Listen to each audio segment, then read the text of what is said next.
Egunon, queridos patitos, vamos a continuar con la etapa final de esta parte de la recopilación de la historia del concierto económico antes de la negociación de 1980, culminada por Pedro Luis Urte Santamarina, el autor de este texto de 3.122 páginas en defensa del sistema concertado.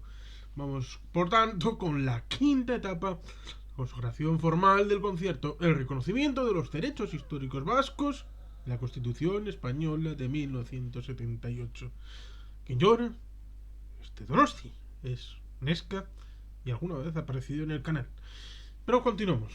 Por todo lo que hemos contado hasta ahora, reconocerás conmigo que resultaba absolutamente lógico en el inicio del proceso de reforma política de 1976, tras la dura etapa franquista, la recuperación de los conciertos económicos para Vizcaya y Guipúzcoa ocupara un lugar central en las preocupaciones y aspiraciones de la gran mayoría de los renacidos partidos políticos de implantación exclusivamente vasca.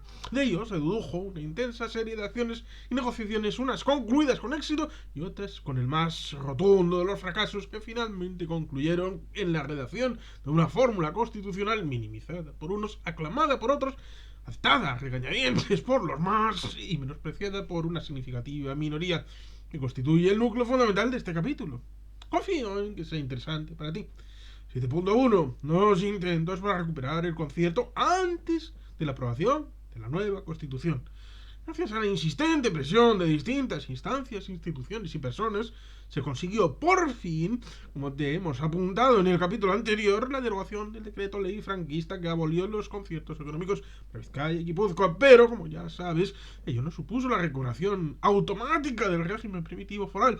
Sin embargo, el Real Decreto Ley 20/1976 de 30 de octubre que te he citado en el capítulo anterior, publicado casi un año después de la muerte del general Franco y con Adolfo Suárez como flamante nuevo presidente del gobierno, dejó abierta la posibilidad no solo de mantener los conciertos de Araba y Navarra en su vigente formulación, sino también de restablecer para Vizcaya y Guipúzcoa el sistema concertado. Parecía que comenzaba a verse la luz muy tenue al final del largo túnel. Pero aquello, con ser positivo, solo fue un espejismo, porque, como te acabo de apuntar más arriba, el concierto para los 3 territorios de la naciente comunidad autónoma vasca sería muchísimo de rogar. Fue un parto larguísimo, con momentos de especial peligro, y la esperada criatura no vería la luz hasta el 1 de junio de 1981. Una vez celebradas las primeras elecciones constituyentes, el 15 de junio de 1977, según apuntan los profesores Jimeno y Monreal, quienes vivieron aquellos hechos en primera persona, pues Monreal fue elegido senador. Los diputados y senadores vascos se constituyeron en la Asamblea de Parlamentarios Vascos. Fue el primer sujeto político representativo del país, representantes de todos los partidos políticos de Vasconia, menos la significativa autoexclusión de la Unión de Centro Democrático UCD en Navarra, no de la Vasca. Ya ves que el partido ha resultado una amalgama de 16 organizaciones diferentes, 16, todas ellas de centro o de derechas y con evidentes vínculos con los sectores más aperturistas del régimen franquista. Jugaba, por lo tanto, con dos barajas. Tras la presentación de dos proyectos sucesivos por PSE, PSOE y por EAJ-PNV, la Asamblea de Parlamentarios Vascos planteó la creación de un Consejo Federal Vasco, que sería el germen del futuro órgano preautonómico del Consejo General Vasco, aprobado por Real Decreto Ley de 4 de enero de 1978. Fue el primer paso para acercarse a la ansiada autonomía de Euskadi. Pero aquella asamblea hizo algo todavía más significativo, pues planteó también, con gran visión, un proyecto de estatuto de autonomía provisional dentro de él, y como parte sustancial del mismo se mantenía como elemento central el concierto económico. Los parlamentarios vascos apostaron por el camino más rápido y de resultados inmediatos, extender el vigente concierto a la vez, que había entrado en vigor unos meses antes, a Vizcaya y Guipúzcoa. Sin embargo, intuyes lo que pasó. El gobierno central desechó esta propuesta y simplemente se limitó a crear una comisión especial para analizar la situación y definir la aproximación más adecuada a la compleja problemática vasca en aquellos turbulentos tiempos. Los partidos y la ciudadanía de Euskadi comenzaron a constatar con claridad que contra lo que muchos deseaban y pensaban Era perceptible para cualquier observador mínimamente avispado que volver a la situación anterior al 23 de junio de 1937 no iba a resultar un empeño fácil. Tras las buenas palabras, los gestos normativos, así podría interpretarse la promulgación del citado Real Decreto Ley de 30 de octubre de 1976, que apreciaba la existencia de fortísimas resistencias políticas. Si te sitúas por un momento en aquel lejano escenario, recuerdas que se acababan de superar 4 décadas de franquismo, no te resultará difícil imaginar de dónde provenían las mismas. La gran decepción que supuso la lentitud de todo aquel proceso y los muy pobres resultados del régimen preautonómico vasco, por otro lado, absolutamente lógicos, dada la falta de competencias y de medios con que se contaba, quedaron recogidos con precisión en el artículo publicado en el Diario Vasco por el entonces senador Gregorio Monreal, a quien tanto y tan merecidamente venimos citando. Se decía así: la ruptura democrática, la autonomía provisional para Euskadi eran condiciones necesarias para dar credibilidad a la transición. El ritmo de la reforma dirigible y digerible en otras partes, aquí era dramáticamente insuficiente. No bastaba con unas elecciones generales y una libertad de expresión para hacer creer al traumatizado pueblo vasco que la democracia había llegado. Era necesario un gobierno provisional vasco con poderes efectivos que procediese a la renovación democrática de ayuntamientos y diputaciones increíblemente degradados, que adoptara medidas inmediatas de normalización de la lengua, de control de las fuerzas de orden público, que negociara con el gobierno central los conciertos económicos, etc. En el extremo al que habían llegado las cosas en el País Vasco, no se podía separar democracia de autonomía real. Y por si las cosas no estuvieran suficientemente claras, el senador Monreal añadía a continuación: tuvimos una política de consenso, que no entendió que la excepcionalidad de la situación vasca requería medidas urgentes y singularidades del tipo al menos de las que figuraba en el proyecto de la Asamblea de Parlamentarios Vascos. La que aquel lúcido senador fue una voz más en las que clamaron en aquel desierto. Por todo ello, no te extrañará que la tensión creciera con fuerza en el País Vasco cuando se conoció el proyecto de la nueva Constitución del Estado, pues, entre otras cuestiones de gran relevancia política, en su redacción parecía alzarse un muro legal infranqueable para la recuperación de la hacienda propia vasca. Pero tras la presión de todas las fuerzas políticas vascas, muy en especial la de EAJ-PNV, se logró un avance y se llegó al texto de la Constitución Española de 1978 que analizamos a continuación para ti. 7.2. Los derechos históricos vascos son reconocidos. Aunque la Carta Magna Española no contiene un reconocimiento expreso y directo de los conciertos o una habilitación expresa y manifiesta para darle cobertura, al menos su aprobación supuso un claro paso adelante que posteriormente se reveló como trascendental. La primera semilla para que el concierto recuperase su nivel de implantación previa a la guerra civil se sembró por una vía indirecta y tras otra pirueta de la historia. No fue otra que la del reconocimiento acotado de los derechos históricos vascos en la disposición adicional primera del texto constitucional.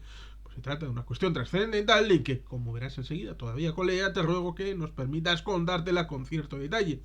En abril de 1978, la Comisión Constitucional del Congreso iniciaría su trabajo. Estaba compuesta nada menos que por 36 miembros, entre los que se encontraban representantes de dos fuerzas de obediencia vasca, PNV y Euskadiko Ezkerra, que primero sería una coalición electoral con gran peso de EIA, el movimiento político surgido de ETA político-militar, y desde noviembre de 1978 un partido de fuente de orientación de izquierdas. Carlos Garaikoetxea, Urriza, el primer lehendakari vasco después del exilio, tras la aprobación del Estatuto de Autonomía, apunta en sus memorias políticas los objetivos que se perseguían, en vez de apostar por la formulación de propuestas puramente testimoniales. Euskadiko Ezkerra tuvo aquí a propuesta. Pensamos que podría resultar más inteligente abrir una vía específica para los derechos del pueblo vasco, mediante la reintegración o devolución de los derechos históricos forales. En teoría, nos retrotraían a una soberanía originaria. A tal efecto, planteábamos la abolición de las leyes derogatorias de los fueros de 1839 y 1876 y proponíamos que la actualización del régimen foral se produjera por acuerdo o pacto entre el Estado y las instituciones representativas de Araba, Guipúzcoa, Vizcaya y Navarra. Como es el planteamiento que se trasladó a la Comisión Constitucional, a primera vista podría calificarse de posibilista. Sin embargo, contenía una profunda carga política y por lo tanto representaba una aproximación muy inteligente, pues se alejaba de formulaciones maximalistas. Está claro, confirmarlo, que la fórmula a la que hace referencia la cita a comentar, la propuesta de Euskadiko Ezkerra, era la de la autodeterminación. Como decía y destaca, propio Garaikoetxea, el planteamiento no era considerarse. Podía considerarse, además, como muy hábil, pues, de nuevo, la indefinición final de la fórmula servía para abrir una vía específica de alcance ilimitado al autogobierno vasco.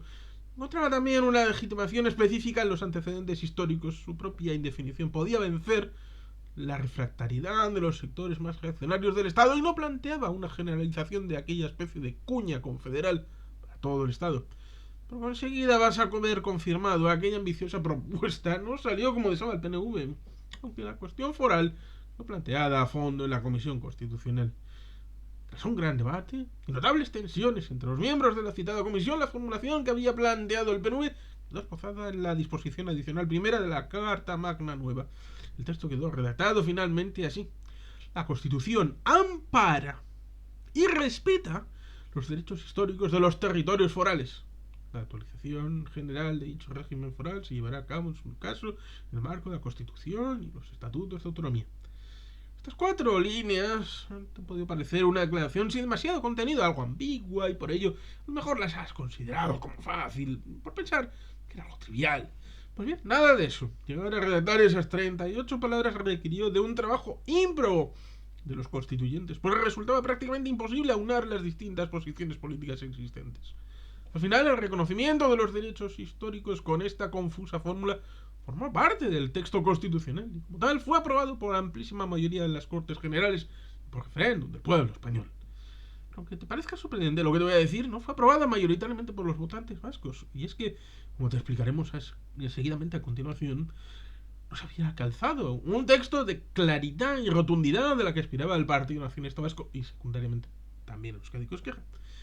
Sin embargo, lo para unos fue poco, otros rechazaron o lo vieron con aprensión por juzgarlo excesivo. Además, fue todo menos fácil redactar lo que finalmente se valoró como insuficiente. El texto representó una auténtica sorpresa para muchos reputados constitucionalistas. Desde esa perspectiva, el ilustre Rafael Entrena Cuesta, catedrático de Derecho Administrativo de la Universidad de Barcelona, lo valora así: es un precepto insólito de la historia constitucional española y en el derecho comparado. Como ves, a unos no les gustó y otros se quedaron estupefactos por el hecho de que un precepto como ese figurase en la Constitución y además en la posición primera de sus disposiciones adicionales. 7.3. La posición nacionalista vasca ante el reconocimiento constitucional de los derechos históricos. Como te hemos señalado antes, entre los partidos políticos de obediencia vasca y con representación parlamentaria, Euskadi Ezkerra orientó su acción política a reivindicar el derecho a la autodeterminación. Por su lado, en Batasuna, el partido próximo a ETA militar, se decantó por la ruptura pura y dura sin paños calientes. El planteamiento más posibilista provino del Partido Nacionalista Vasco, el partido vasco mayoritario, que había obtenido 296.183 votos en las elecciones del 15 de junio de 1977 y la representación de 8 diputados y un senador en la Corte Constituyente. A pesar de ello, por una absurda caramola, el PNV formó parte de aquella ponencia que preparó el texto constitucional porque el PSOE exigió que para ser miembro de la misma había que contar con un elevado número de diputados. Su objetivo era impedir que accediera a la ponencia el Partido Socialista Popular, el PSP, encabezado por el destacado opositor al régimen franquista Enrique Tierno Galván. De lo que son las cosas en la política, poco después se integró en el PSOE y sería unos cuantos años alcalde de Madrid. Quizás recuerdes aquel ilustre catedrático una vez incorporado en el PSOE, convertido precisamente en alcalde de Madrid en abril de 1979, como posiblemente sabrás, entre otras muchas aportaciones que se le recuerda, porque supo alentar la llamada movida madrileña. Bueno, vamos a pasar de eso a la exclusión del PSOE al PSP. Obligó precisamente a la exclusión del PNV de la ponencia constitucional, lo cual fue un gravísimo error político. Como consecuencia de ello, el partido mayoritario vasco no vio con buenos ojos el texto de la disposición adicional primera porque lo consideró demasiado ambiguo.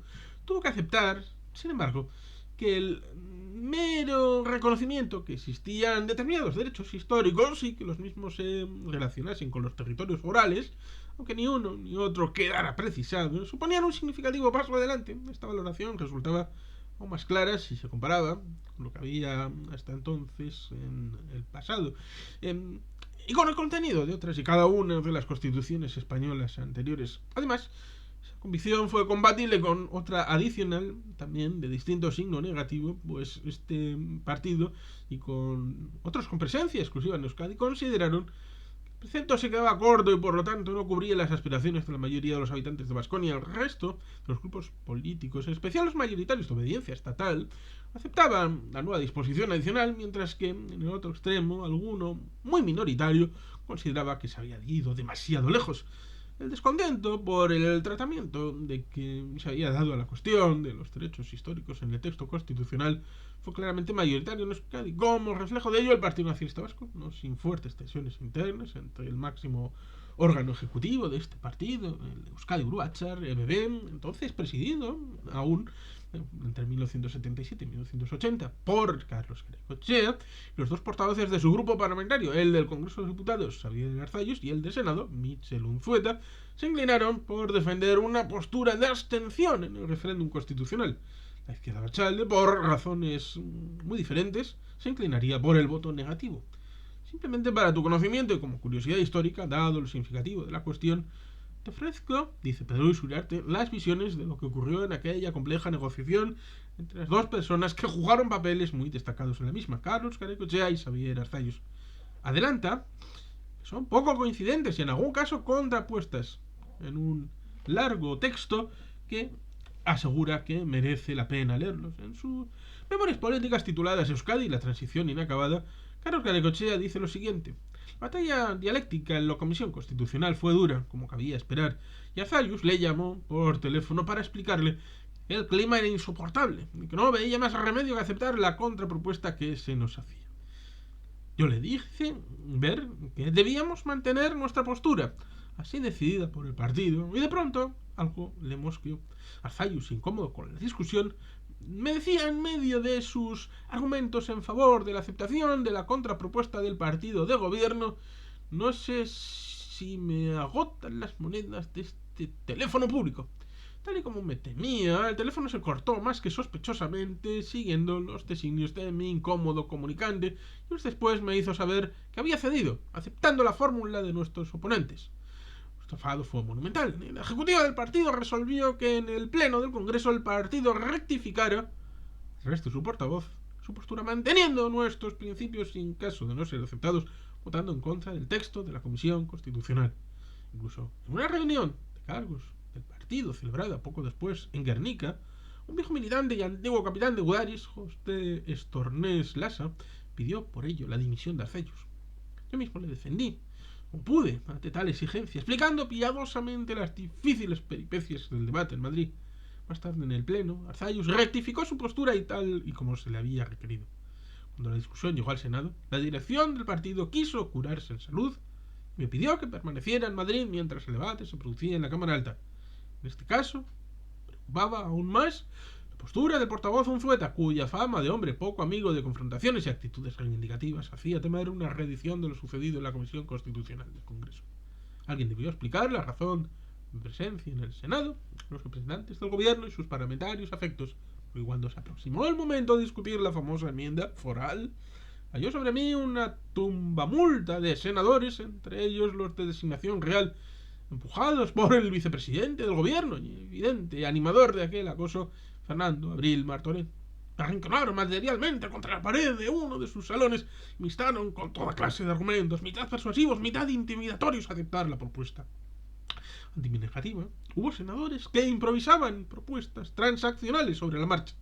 Recuerdo en especial al senador Joaquín Satústegui, hombre caballeroso e investido de la mejor voluntad, escribiendo allí mismo una fórmula contra la pared, desgraciadamente inaceptable. Mientras Luis Olarra, también senador real, me agarraba por los brazos, aconsejándome que no asumiera tamaña responsabilidad, negándome a lo del encaje constitucional de los derechos forales. Detrás de los senadores reales seguía asomando el rostro vigilante de Abril y algunos rostros compungidos de mis compañeros senadores. Como aquella situación resultaba insoportable y el debate del pleno llegaba a su momento crítico con la enmienda de Marras, que terminaba, no lo olvidemos, nuestro rechazo o no a la Constitución, Se me ocurrió sugerir que se detuviera el pleno y nosotros consideraríamos la situación. Se aceptó tan insólita petición. Yo me reuní con el grupo de senadores nacionalistas y pese a algunas vacilaciones el grupo se reafirmó en nuestro planteamiento. Después de que quedara clara la contradicción entre la reivindicación de unos derechos preconstitucionales y su subordinación a los límites establecidos en la nueva Constitución. Se reanudó el pleno y entonces sucedió algo realmente insólito. Yo estaba sentado en un palco justamente enfrente del estrado que ocupaba nuestro portavoz Unzueta. Cuando le llegó el momento de pronunciarse a instancias del presidente del Senado, Antonio Fontán, yo observé un gesto de vacilación en su cara, temeroso de que se reprodujera el sucedido en el Congreso. Le hice un gesto ostensible con el brazo, invitándole a decir que no. Fontán volvió a instar a Unzueta para que dijera sí o no, y Unzueta, con un hilo de voz, respondió: recibo indicación negativa. Fontán, sorprendido por tan extraña respuesta, volvió a formular su pregunta y obtuvo idéntica respuesta. A la tercera fue la vencida y el portavoz del PNV dijo claramente ¡no! A la disposición adicional primera de la Constitución, tal y como se nos planteaba en un lo tomas o lo dejas.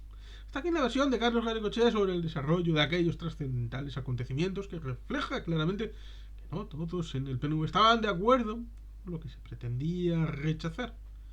Por su lado, Xavier Arzalluz Antilla, en su obra Así fue, ofrece una visión radicalmente diferente de lo anterior, tratando de justificar su actuación. Lo relata así: otra batalla importante tuvo lugar en el trámite de la comisión. En la comisión constitucional, en donde me sentaba sin más voto que el mío, se discuten diversas enmiendas. Y por fin se llega a la nuestra, la foral. Me vino José Pedro Pérez Llorca, que entonces era ministro de Relaciones con las Cortes, si no recuerdo mal, y me trae una fórmula. ¿Qué te parece esta?, me pregunta.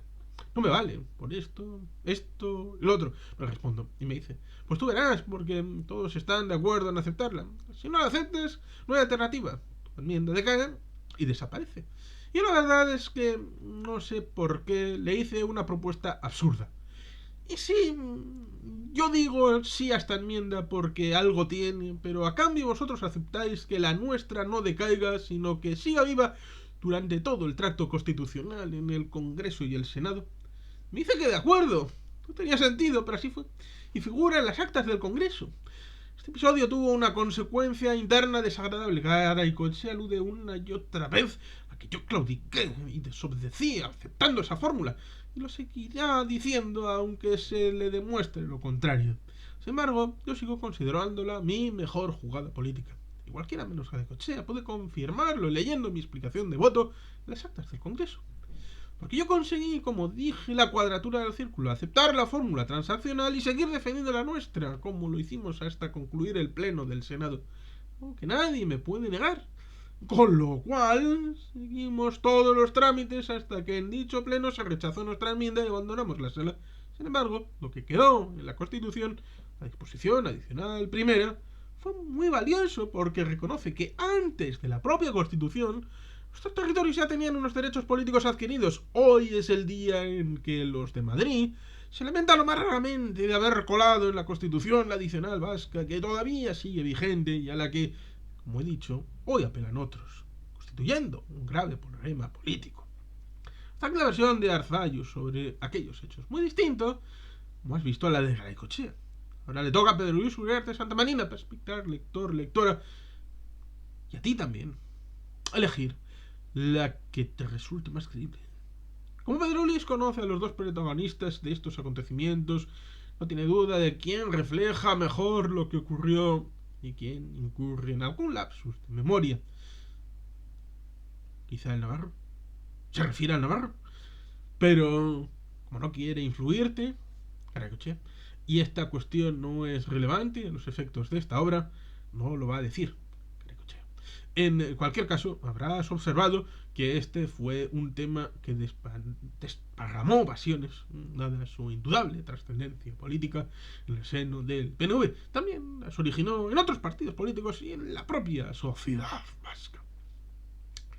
Tras no haber alcanzado los objetivos que pretendía la Comisión Constitucional y en los posteriores debates sobre la futura Constitución, ni en el Congreso de Diputados ni en el Senado, el PNV hizo un nuevo intento para que se atendieran sus demandas y para ello propusieron al presidente del gobierno español celebrar una entrevista al máximo nivel. Escribe así Carlos Garacochea en sus memorias políticas. Se celebró el 11 de junio de 1978 y a ella acudí junto con Juan Ajuriaguirre. Claro que era el líder histórico de más peso político dentro de aquel partido. Y los portavoces en el Congreso y Senado, Arzallus y Unzueta, respectivamente. El primer encuentro oficial del partido con el presidente del gobierno español y la entrevista se desarrolló en un ambiente de gran cordialidad, como resultaría habitual en los encuentros con Adolfo Suárez González. Saludaba al presidente con aquel personalísimo apretón de manos, levantando el codo, y acompañaba sus argumentos con una sonrisa persuasiva. Suárez se esforzó en convencernos de las dificultades que entrañaba el proceso de transición democrática, que pilotaba en medio de muchas acechanzas, y venía a pedirnos, con tal reflexión, que no lleváramos nuestras exigencias demasiado lejos. El encuentro fue un sondeo mutuo, en el que nosotros le adelantábamos cuál sería nuestra postura ante la nueva Constitución, tratando de hacerle ver lo razonable de nuestras reivindicaciones. También insistimos en la urgencia de restaurar el concierto económico. Desgraciadamente, tan grata reunión nos dejó expedito el camino para un acuerdo constitucional. Según hemos visto, ni la restauración del concierto llegaría con la urgencia requerida.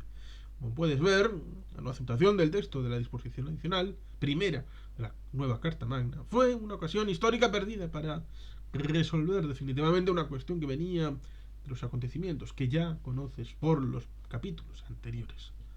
7.4. El reconocimiento de los derechos históricos no fue aprobado por el País Vasco. Por todo lo anterior, la Constitución española obtuvo un respaldo muy pobre en el País Vasco, en Euskadi. Los resultados del referéndum fueron, con gran diferencia, los peores de todo el Estado español, donde la Carta Magna obtuvo un gran apoyo, con un 87,5% de los votos afirmativos, aunque solo votó en aquella importantísima consulta el 67,1% del censo electoral. En otras palabras, el nuevo texto constitucional democrático no fue ratificado con el respaldo popular avasallador que podía esperarse y cabría esperar tras la larga noche del franquismo. La hoy superpiropeada Constitución fue aprobada solo por el 58,7% de los votantes potenciales, lo cual no está mal, pero tampoco es bomba para tirar cohetes. Creo que es un dato interesante recordar cuando se leen, se escuchan y se observan determinados comentarios que defienden una especie de sacralización, la inmutabilidad de un texto constitucional que no fue aprobado por el 41,3% de los españoles en 1978. Los malos resultados vascos quedaron condicionados en primer lugar por una participación muy escasa, pues solo acudió a las urnas el 44,65% del censo, casi 23 puntos menos que en el conjunto del Estado, y en segundo término porque un 24% de los votantes lo hicieron negativamente, 11 puntos más que el resultado estatal. Así, con una abstención claramente mayoritaria, que superó un 55% del censo, votó a favor del texto constitucional, el 72,4% en Araba, el 73% en Vizcaya, y tan solo el 64,6% en Guipúzcoa, mientras que, como referencia, en la provincia de Barcelona se alcanzó el 91% de votos favorables, en Madrid el 87% de votos favorables, en Valencia el 89% de votos favorables, o en Sevilla el 93% de votos favorables. En Navarra los resultados fueron también malos, con solo un 76% de votos afirmativos y un 17% negativos, con una abstención del 33%, pero no tan negativos como los de los tres territorios históricos de la Comunidad Autónoma Vasca. La razón básica de que la Constitución española solo tuviera en Euskadi el apoyo de poquito más de un 30% del censo electoral fue precisamente la que ya conoces. Nos gustó la redacción de la disposición adicional primera. En el caso de Navarra también superó por poquito el 50% del censo. El futuro del Lehendakari, Carlos Garacochea, lo puso claramente de manifiesto en la reunión de la Asamblea Nacional del PNV celebrada en Iruña, Pamplona, el 29 de octubre de 1978, que decidió por unanimidad la decisión de abstenerse. Una decisión salomónica, porque la nueva Constitución era obvio y contenía planteamientos y propuestas muy buenas, pero para el partido político mayoritario vasco el tratamiento de los derechos históricos no resultaba satisfactorio. Lo sabes muy bien. Te lo recordaré en detalle en uno de los capítulos siguientes. Aunque la Constitución no fue aceptada por el PNV, su presidente fue el negociador clave del Estatuto de Autonomía Vasco solo unos meses después. Tras su aprobación en octubre de 1979, este partido ganaría las primeras elecciones autonómicas vascas al Parlamento Vasco en marzo de 1980, tras lo cual pudo formar un gobierno monocolor presidido por el propio Juan Carlos Garacochea Urriza, del cual, como ya conoces, Pedro Luis Uriarte tuvo el honor formar parte como ministro de Economía y Hacienda. A pesar de la abstención nacionalista y del rechazo de otros partidos vascos, entre los aspectos positivos de la nueva Constitución se encontraba uno muy significativo. El País Vasco quedaba calificado como comunidad histórica por la disposición transitoria segunda. Por esta razón, Euskadi accedió a la autonomía plena de forma automática a través del artículo 151 de la Carta Magna, a diferencia de la mayoría de las comunidades autónomas futuras que lo hicieron inicialmente a través de la vía más lenta del artículo 143. Al final, esta significativa diferencia constitucional entre las llamadas nacionalidades históricas y las regiones, artículo 2, quedó en agua de borrajas una vez que se generalizó la estrategia del llamado café para todos. Cuando se escribieron esas líneas, en 2015, la Constitución está siendo fuertemente cuestionada desde diversas posiciones y analistas políticos, aunque sigue siendo defendida por otros. En otras palabras, hay posturas para todos los gustos en relación con el famoso café para todos. Unos consideran que la producción es pura chicoria, otros un deslavado, descafeinado. Por el contrario, otros lo entienden como un café doble, muy cargado con cafeína, de los que no dejan pegar ojo por la noche. Para terminar de agotar las posiciones, ese café para todos a otros les parece el adecuado y muy sabroso. Como ves, en política hay sabores para todos los gustos. 7.5. La aprobación de la Constitución, Vizcaya y Guipúzcoa no recuperaron su concierto económico. He querido recordarte todo lo anterior, y ya lo conocías, o ponerlo en tu conocimiento, en caso contrario, para subrayarte que a finales de 1978 la situación en Euskadi no podía ser más compleja. Aunque la Constitución había quedado formalmente aprobada, la disposición adicional primera, por la que separaban y respetaban los derechos históricos vascos, gozaba de un respaldo claramente minoritario en los territorios cuyos derechos se decían amparar y respetar. Además, muy significativo a los efectos de esta obra, el más claro de estos derechos históricos, el concierto económico, no se citaba en el texto constitucional y seguía sin estar vigente en Vizcaya y Guipúzcoa. Había quedado en una especie de brumoso limbo. En cambio, el concierto alavés, aprobado por un simple decreto gubernativo, seguía vigente. En otras palabras, el sistema foral tradicional de concierto económico, por emplear la expresión textual con la que posteriormente se definió en el Estatuto Vasco, no contaba con un reconocimiento constitucional específico. Por tanto, de cierto modo quedó en el aire, salvo la discutible referencia a los derechos históricos de los territorios forales, que tampoco quedaron concretados. Por ello, te debe quedar claro, estimada lectora o lector, el futuro del concierto no lo resolvió la Carta Magna Española, solo quedó aclarado, aunque pendiente de concreción y desarrollo, cuando se procedió a la aprobación del Estatuto de Autonomía del País Vasco casi un año después. 7.6. Euskadi, ante la necesidad de clarificar la significación de sus derechos históricos. Has podido leer un breve apunte de los acontecimientos que precedieron y rodearon a la aprobación del texto constitucional de los años 1977 y 1978. Permíteme ahora que, por la indudable relación que tiene esta cuestión con el concierto económico, profundicemos algo más en la controvertida cuestión del alcance de la disposición adicional primera de la Carta Magna Española. Si es la primera vez que has leído el texto de la citada ya tanto y discutida disposición que te hemos transcrito anteriormente, quizá te habrá ocurrido lo mismo que les ocurrió a este autor amigo tuyo y a muchas otras personas en 1978. Entonces era muy frecuente oír en Euskadi dos preguntas que nos permitimos recordar para ti. La primera es clara: ¿qué es eso de los derechos históricos? Y segunda, no le va a la zaga en curiosidad, ¿cuáles son los territorios forales? No pienses que estas dos cuestiones son tontorronas y que no tienen el menor interés, salvo para especialistas. Nada por eso. Acogiéndose la ambigüedad con la que está redactada la disposición adicional primera de la Constitución que venimos comentando, el alcance de este texto sigue en discusión. Así, 37 años después, en 2015, cuando se redactan esas líneas, se están defendiendo desde distintas instancias, academias políticas, periodistas, empresariales, y con una reinterpretación adecuada de la misma se podría conceder un régimen similar al del concierto económico a Cataluña. Además, que podrían reconocerse a esta comunidad autónoma otros elementos diferenciales en su estatus autonómico. Empleando esta vía interpretativa, distintos expertos defienden que podría resolverse el discutido encaje de Cataluña en el Estado español, y ello sin tener que abordar una temida reforma constitucional, en la que tantas cosas habría que sopesar y cambiar. Una nueva redacción de la Carta Magna exigiría la existencia de un consenso mayoritario y, tras definir un nuevo texto, someterlo al referéndum con el desafío de conseguir un apoyo superior al logrado por el anterior en 1978. Por lo tanto, esta cuestión que tanto se debatió aquel año, mira por dónde está de nuevo en ebullición a la altura del 2015. Quizá por la calculada ambigüedad de aquella disposición adicional primera, tras conseguir sacarla adelante con forceps, utilizando una redacción mucho más afinada, aunque no fuera perfecta, que la inicialmente propuesta por los ponentes constitucionales, gracias a la presión del Partido Nacionalista Vasco, quedaron muchos cabos sueltos.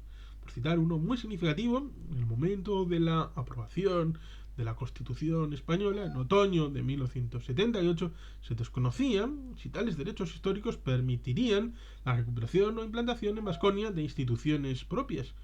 Y por supuesto, con mayor razón, se desconocía lo que más nos interesa desde la perspectiva de esta obra y estas pocas líneas situadas en la parte final del texto constitucional, aunque en una educación formalmente diferencial, iban a permitir que Vizcaya y Guipúzcoa pudieran disfrutar de un modelo concertado parecido al de Araba y Navarra, como el que tenían antes de junio de 1937. Por todo lo que ya llevas leído hasta aquí, habrás apreciado que la alambicada redacción de la disposición adicional primera de la Constitución española generaba un clima que, por expresarlo en términos poéticos, espero no lo consideres cursi, podría ser calificado como de brumosa incertidumbre. Las dudas provenían de los dos elementos interrelacionados, o si lo quieres balanceados, que figuran en la misma. Parecía como si en este punto la nueva Constitución quisiera seguir el ejemplo de la ley de 25 de octubre de 1839, la Constitución de 1978, la ley abolitoria de 1839, que hemos analizado en los capítulos anteriores. En aquella infausta ley se afirmaba, como recordarás, que se mantenían los fueros vascos sin perjuicio de la unidad constitucional de la monarquía. Por tan peculiar relación, nos atrevimos a calificar de oxímoron aquellas frases. Pues bien, sigue siendo un patrón muy similar. Casi 140 años después, la disposición adicional primera de la Constitución de 1978 confirmaba que ésta amparaba y respetaba los derechos históricos de los territorios forales, pero actualizados en el marco de la Constitución y de los estatutos de autonomía, dado que ni la ley de 1839 ni en la Constitución de 1978 existía una definición precisa de lo que podían significar esas dos frases limitativas. La primera, la unidad constitucional de la monarquía, y la segunda, en el marco de la Constitución y de los estatutos de autonomía, el tema quedaba abierto a diversas interpretaciones. Dicho más claramente, su concreción sería el resultado de las sucesivas negociaciones a mantener con las mayorías parlamentarias que se fueran formando tras las sucesivas elecciones de las Cortes españolas. No se te ocultará, desde la perspectiva vasca de aquellos años, y más aún desde los sucesivos fracasos en los tímidos intentos que se habían realizado para recuperar los conciertos arrebatados a Vizcaya y Guipúzcoa, eso no era precisamente tranquilizador ni esperanzador. Sin embargo, en el texto de la disposición adicional primera era obvio que existía algo potencialmente positivo. Se hablaba de derechos, y además estos eran calificados de históricos, y se afirmaba con claridad que la Constitución ampara y además que respeta tales derechos. Por lo tanto, resultaba crítico precisar el posible alcance del primer elemento del binomio, el que daba la significación de esos derechos históricos por encima de la referencia al marco constitucional en el que debían quedar encuadrados. Parecía entonces evidente, aunque no se estableció de forma explícita en términos jurídicos, que si algún derecho histórico cabía considerar y reivindicar, ese era el del concierto económico para Vizcaya y Guipúzcoa, y yo no solamente por razones históricas fácilmente demostrables, sino por haber sido suprimido violentamente por el general Franco en los dos territorios forales, aunque seguía vigente en otros dos, con una vida ya centenaria. Pero como sabes muy bien, a poco que conozcas las realidades de la vida, una cosa es suponer y otra muy distinta que la lógica quede plasmada en un texto legal y le dote de la necesaria validez jurídica. Por lo tanto, la Euskadi de 1979 tenía sobre la mesa un exigente desafío. Había que conseguir que una ley del rango más elevado posible concretara el alcance de esos derechos históricos con meridiana claridad. Y eso solo podía lograrse en el Estatuto de Autonomía Vasco, que a principios de 1979 todavía estaba en mantillas. Con esa visión en mente, los partidos políticos vascos, y singularmente el PNV, entraron pronto en acción. 7.7. El alcance y el significativo elemento de los derechos históricos desde una perspectiva doctrinal. Distintas visiones. Como puedes ver, esta cuestión, desde la óptica política, estaba en ebullición. Pues bien, el debate académico no le iba a la zaga. Para tratar de precisar el alcance y el significado de la ambigua disposición adicional primera, dicha discusión se centró en concretar la naturaleza jurídica de los derechos históricos. No te quiero dejar claro que no lo destaco en esta obra por razones académicas, sino por otras dos muy distintas razones.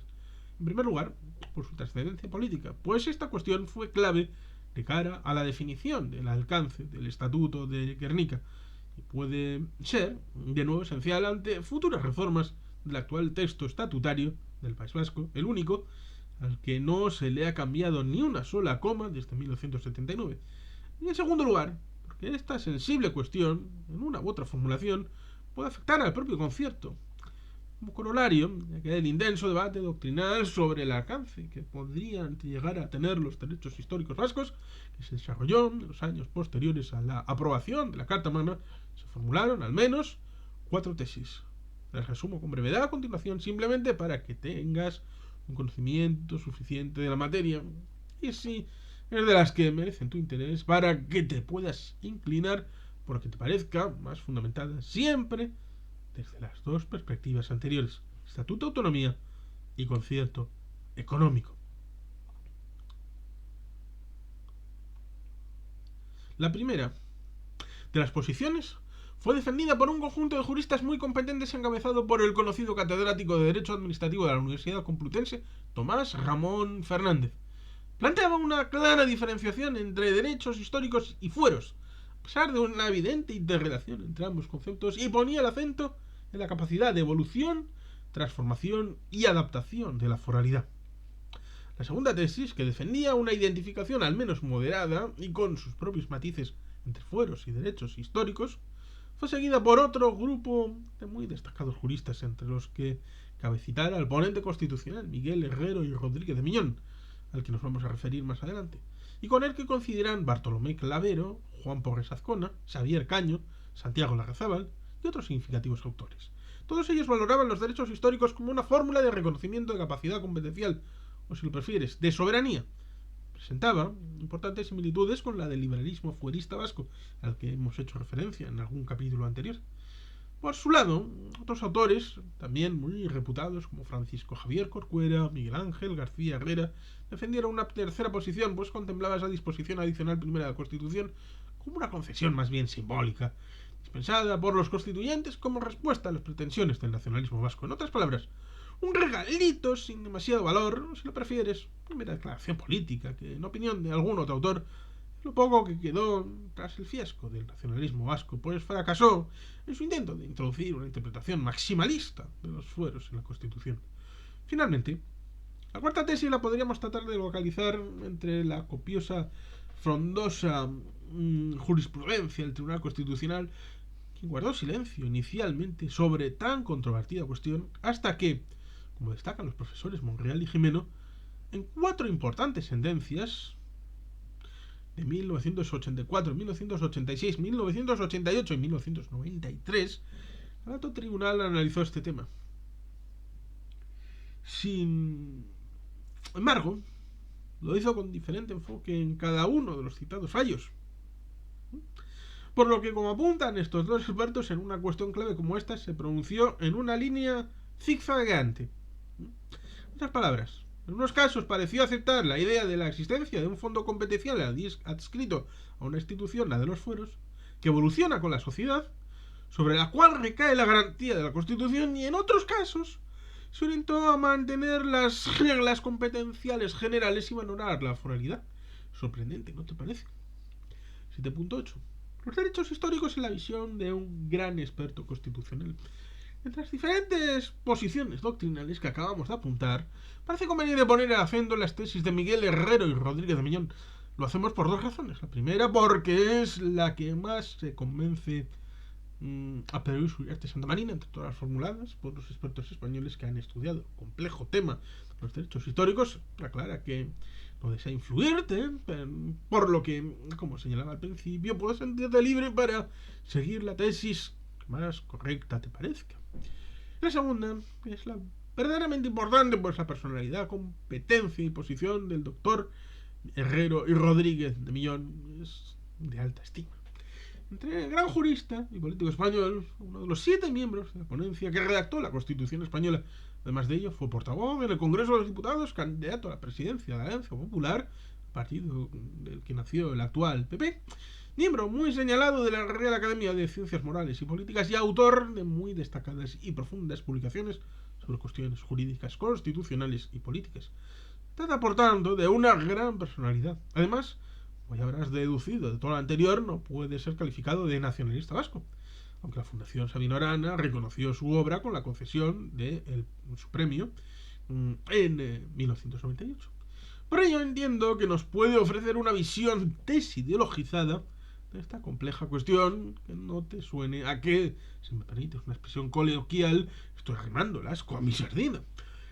Si esta cuestión te interesa, puedes conocer en profundidad las tesis de Herrero y Rodríguez de Millón leyendo alguna de las distintas obras que ha publicado sobre la materia, lo cual recomendamos vivamente. Lo decimos así porque aquí solo va a poder ofrecerte un escueto resumen de las profundas ideas de este destacado jurista, entre su amplia producción doctrinal para ofrecerte la sucinta visión que figura a continuación. Vamos a apoyar en la obra titulada ¿Qué son y para qué sirven los derechos históricos? Un artículo fundamental sobre el tema, siempre seleccionado en los aspectos que puedan ser más valiosos de la perspectiva del concierto económico. Hemos traído 5 interesantes ideas que resumimos en los siguientes párrafos. En primer lugar, el doctor Herrero y Rodríguez de Millón señala que la disposición adicional primera es una norma constitucional que adiciona algo al resto de la Constitución española, no es por tanto una mera declaración política. No sé si estarás de acuerdo con ello, pero a mí me parece una declaración capital. Lo afirmamos así por venir de alguien que redactó con sus ideas y sus propias manos la Constitución española, y por tanto, que conoce a fondo sus principios y formulaciones, además de lo que se debatió y de lo que contiene. Destacamos también por pura lógica, porque si en un texto constitucional se redacta una disposición adicional, es obvio que lo que se pretende es añadir algo sustancial al mismo. Es algo que esta disposición adicional al resto del texto constitucional es el reconocimiento de la realidad, los derechos históricos que la misma ampara, respeta. De aquí deduzco, dando un paso más, con el que espero también estés de acuerdo, que como el concierto económico, si me permiten las expresiones, es un derecho histórico químicamente puro, la Constitución española no solo lo reconoce, sino también lo ampara y lo respeta. La invocación de los derechos históricos no remite al autogobierno del pueblo vasco que fue o que pudo ser. No hace referencia, por lo tanto, a la historia pasada, sino a la existencia de un cuerpo político singular y diferente. La Constitución no crea esos derechos, porque solo se ampara y respeta lo que ya existe. Y ni el poder constituyente podría suprimirlos. Es obvio que la Constitución española no crea el concierto económico porque llevaba vigente 100 años, 10 meses y un día cuando ésta se aprobó. Para nuestro juicio resulta muy importante la afirmación del doctor Herrero y Rodríguez Miñón de que el poder constituyente no pueda suprimir ese derecho histórico, sin cambio las fuerzas de las armas, como se vio en 1937. Cuarto, los derechos históricos son esenciales, originarios, hay absolutos. Como no tienen carácter patrimonial, son irrenunciables, indisponibles, no se pueden vender ni ceder, no pueden ser objeto de embargo alguno y no pueden prescribir. Pues bien, amigo lector o lectora, si ahora refieres estas afirmaciones de Herrero y Rodríguez de Millón al concierto económico, ¿no te sientes como yo más tranquilo respecto a su futuro? El problema político vasco no es una reivindicación de competencias, sino de identidad diferencial. Ya esta se remite a la reivindicación más o menos mítica de la soberanía originaria. Por mi parte, te señalo que esta idea de diferenciación es una de las que sustentan el sistema concertado. Como verás, por el análisis que haremos en la parte séptima de los modelos hacendísticos en el mundo, específicamente el de las 15 comunidades autónomas de régimen común. El concierto es distinto a todos, diferenciado. 7.9. ¿A quién pertenece la titularidad de los derechos históricos? Si recuerdas el contenido de la disposición adicional primera de la Constitución española, los derechos históricos que ésta ampara y respeta son de los territorios forales. Y de la misma forma que hemos visto que había distintas teorías sobre el alcance de los citados derechos, también las hay sobre quienes merecen este título, actualmente muy bautizado de territorio foral. Básicamente, siempre siguiendo la obra del citado doctor Miguel Herrero y Rodríguez de Millón, las teorías que merece la pena considerar son 3. Primero, son territorios forales aquellos donde subsiste el derecho civil foral.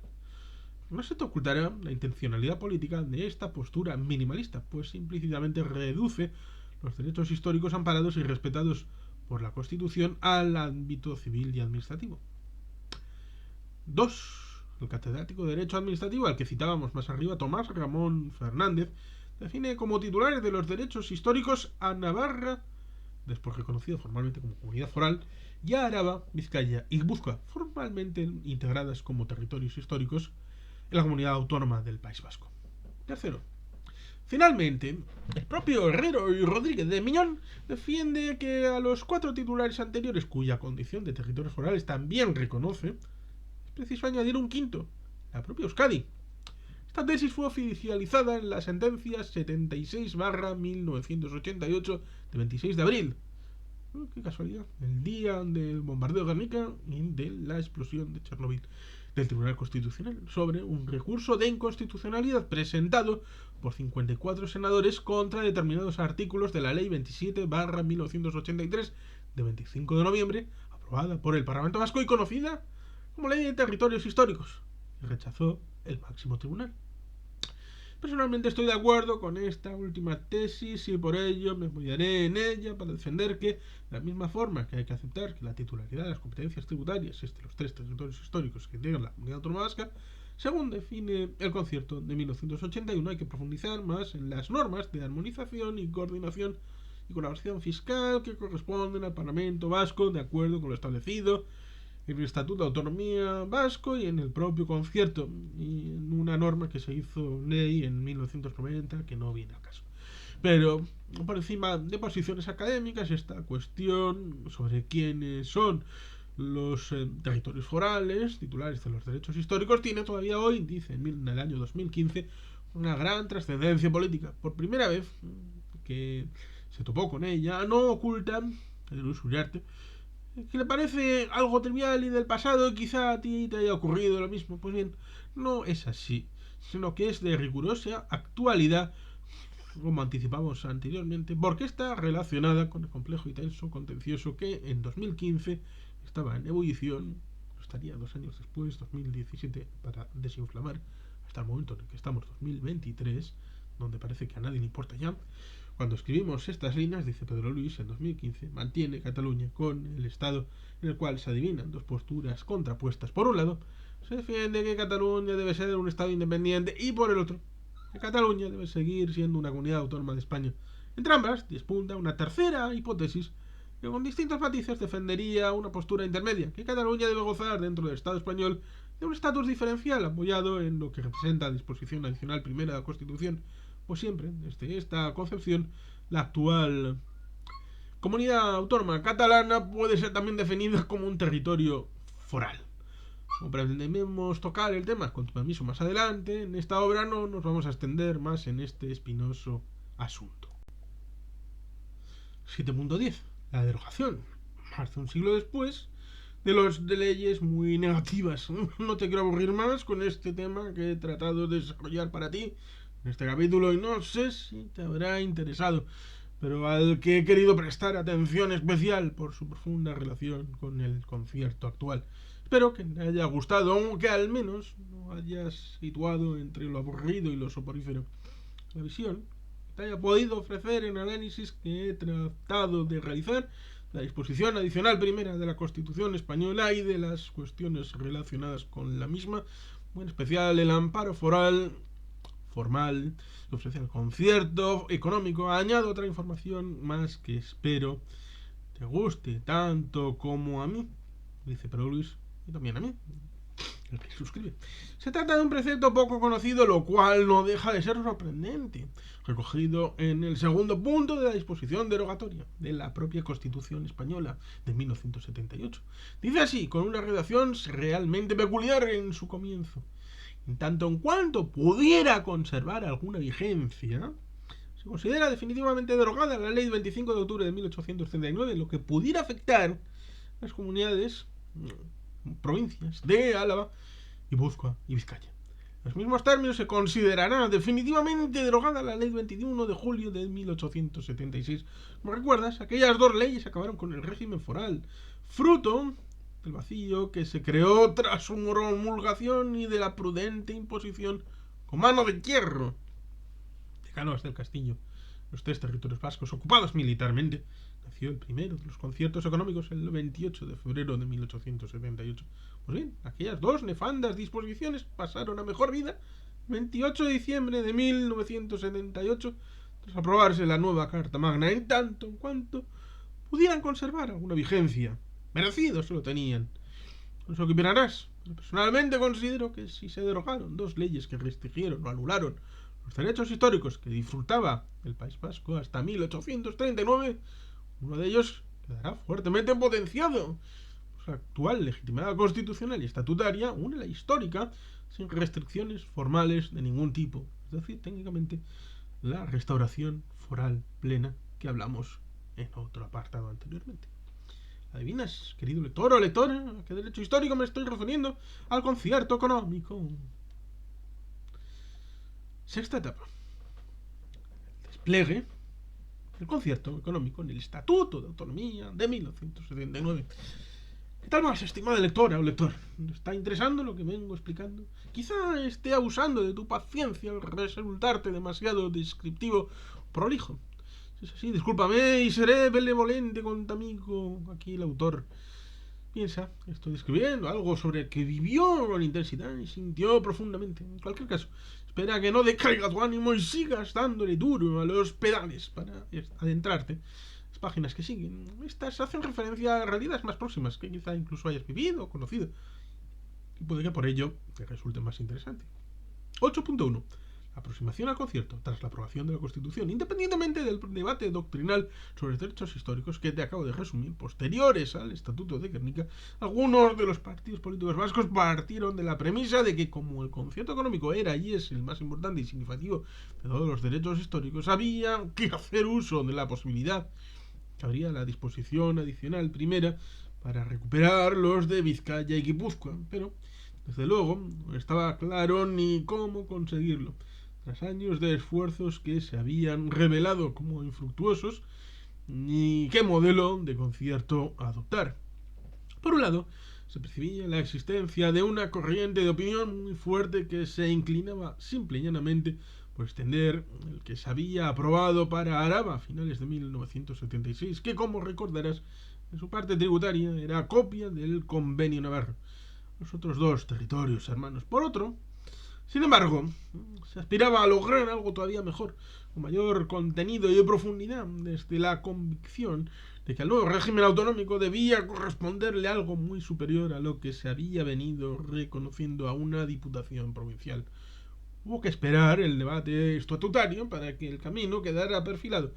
Anticipo que se eligió con singular acierto negociar uno muy distinto a la vez. Se optó, por tanto, para hacer realidad la segunda de las alternativas, extendida como máxima aspiración política en aquellos tiempos. 8.2. El trabajo de la Asamblea de Parlamentarios Vascos. Tras la aprobación de la Constitución Española, los partidos políticos vascos no perdieron ni un segundo. O para mayor precisión temporal, si eres amante de las referencias exactas, habría que decir que solo perdieron unas horas. El 7 de diciembre de 1978, el día siguiente de la fecha en la que se celebró el referéndum constitucional, con el pobre resultado que te acabo de describir en la ponencia que había creado la Asamblea de Parlamentarios Vascos, tras la elección del 15 de junio de 1977, publicó el anteproyecto de Estatuto de Autonomía, en el que habían venido trabajando intensamente las últimas semanas. En nuestra modesta opinión, dice Pedro Luis Uriarte Santamarina, que fue el fruto más importante de la positiva actuación de la Asamblea. En aquellos años, los políticos vascos, cargados de esperanza y de ilusión, supieron estar a la altura de lo que la ciudadanía esperaba de ellos. Así lo demostró también la firma del llamado Compromiso Autonómico, acordado en una fecha tan temprana como fue la de mayo de 1977. Mira, me quedaban 5 años para el 11. En virtud del mismo, los diputados y senadores que resultaran elegidos en las inmediatas elecciones por los partidos políticos PNV, PSOE, Euskadiko Ezkerra,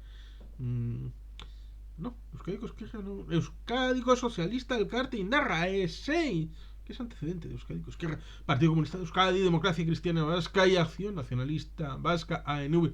Como puedes ver, el duro viento de la historia se ha llevado por delante a 4 de los últimos. ¿No? Si es que la sopa de siglas de la época de la transición vuelve loco a cualquiera. Adquirieron, entre otros, el compromiso de formular un proyecto de estatuto de autonomía en que englobara a los 4 territorios históricos de la Vasconia peninsular. Como hemos señalado en el capítulo anterior, unos días después de las elecciones quedó constituida la Asamblea de Parlamentarios Vascos, en la que, como sabes, desafortunadamente ya sabes que no se incluyó a la UCD de Navarra. 8.3. Se inicia la etapa preautonómica en Euskadi. Pues sí es verdad, los partidos políticos vascos actuaron con acierto y celeridad, tanto o más lo hicieron los catalanes, que consiguieron un notable triunfo político: ligar la legitimidad histórica de la Generalitat, anulada y perseguida en la etapa franquista, con el nuevo régimen autonómico que todavía estaba en mantillas. El primer paso se dio tras el acuerdo del presidente Suárez con el presidente de la Generalitat en el exilio, Josep Tarradellas, tras el cual el Real Decreto Ley 41/1977 de 29 de septiembre reconocía provisionalmente a la Generalitat Catalana como primera entidad preautonómica. Aquí me obliga mi conciencia y honor a decir una digresión, y es que formalmente el acuerdo que se hizo en 1977 para la Generalitat de Cataluña significó que el señor Tarradellas fuera formalmente designado, y digo bien designado, presidente de la Diputación postfranquista, sustituyendo a un tal Samaranch. Fin de la cita.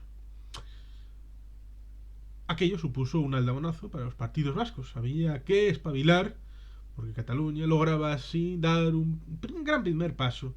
Con ese propósito se creó una comisión integrada por Juan Ajureguerra, PNV, José María Venegas, PSOE y Juan Echevarría, UCD, para negociar un régimen de preautonomía para Euskadi.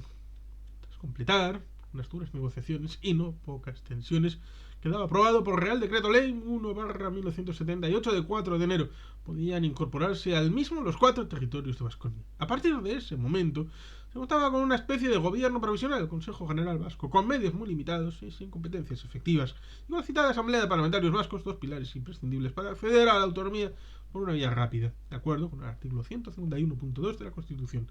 Tras el trabajo realizado por la citada Asamblea, el Consejo General Vasco, en sesión de 14 de noviembre de 1978, inició el procedimiento para poder definir un proyecto de estatuto de autonomía por la vía de urgencia. Con la participación de todas las formaciones políticas y de las altas instituciones del país, Euskadi aspiraba a definir su futuro de la forma más rápida posible. Para hacer realidad esta aspiración, compartida por la inmensa mayoría de la población, el 20 de noviembre de 1978, 3 años después de la muerte del general Franco, quedó constituida la ponencia de la Asamblea de Parlamentarios Vascos, que se iba a responsabilizar de tan trascendental situación. Y por lo tanto, esa misión estuvo integrada por 20 miembros. 5 serían del PNV, señores Arzayus, Cuerda, Garaikoetxea, Guevara y Sodupe. 5 serían del PSOE, señores Aguiriano, Venegas, Iparraguirre, Maturana y Solchaga. 3 serían de UCD, señores Echeverría, Mayor y Viana. 2 de Euskadi Ezkerra, señores Mandrés y una India. Y 1 de Alianza Popular, señor Mendizábal. 1 de 6, señor Monreal. Un independiente, señor Vidarte. Y 2 representantes de partidos extraparlamentarios. 1 del Partido Comunista, señor Roberto Lerchundi, y otro del Partido Carlista, señor Elías Crejeta Zubia. Como ves, formaron aquella ponencia la flor y nata de los políticos democráticos vascos.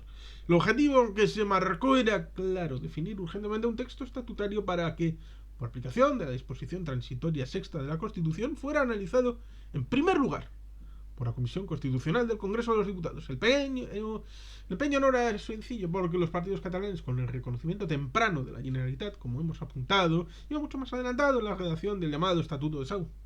8.4. Euskadi cuenta, por fin, con un proyecto de Estatuto de Autonomía.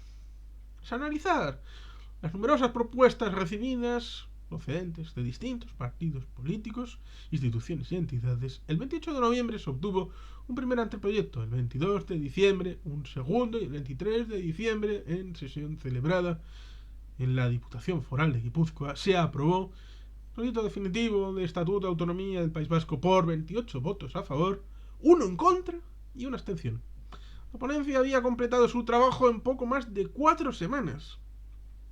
El proyecto sería ratificado en Guernica el 29 de diciembre de 1978 por la Asamblea de Parlamentarios Vascos, que contabilizaron 24 votos a favor, la abstención de uno de los representantes alaveses y el sorprendente veto en contra de uno de los revolucionarios que tanto abundaban en aquellos tiempos, Pachi Iturrioz, del movimiento comunista de Euskadi EMK, porque decía que se les había marginado.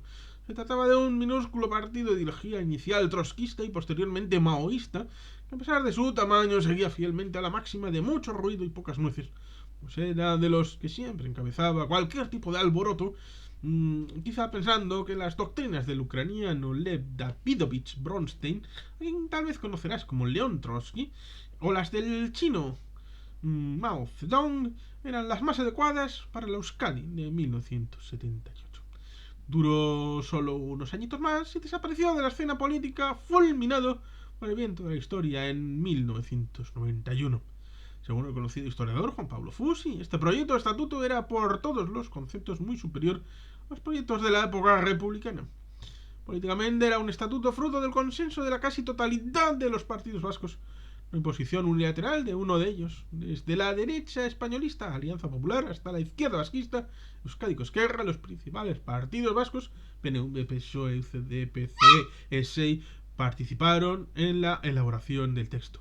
Pero aquí no acababa la historia, y todavía quedaba mucho porque ese mismo día en el que entraba en vigor la nueva Constitución, el presidente Suárez anunció la disolución de las Cortes y la convocatoria de nuevas elecciones generales para el 1 de marzo de 1979 y municipales para el 3 de abril de ese año. Para acelerar el máximo este proceso, aquel mismo día se firmaron 4 ejemplares del proyecto. Uno quedó depositado en Casa de Juntas de Guernica, otro en el Consejo General Vasco, entonces presidido por el mítico socialista Ramón Rubial. Un tercero se depositó en correos con destino a la Comisión Constitucional del Congreso antes de que se disolviera, y se confirmó el envío por telegrama al presidente del gobierno.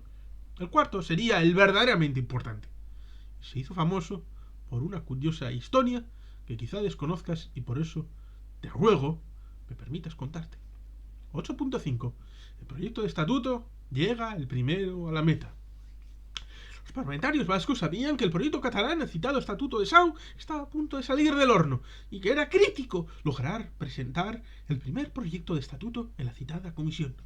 No se trataba de competir por competir con Cataluña, sino de garantizar que la tramitación del estatuto fuera también la primera, con el objetivo de no verse condicionados por el debate del estatuto catalán.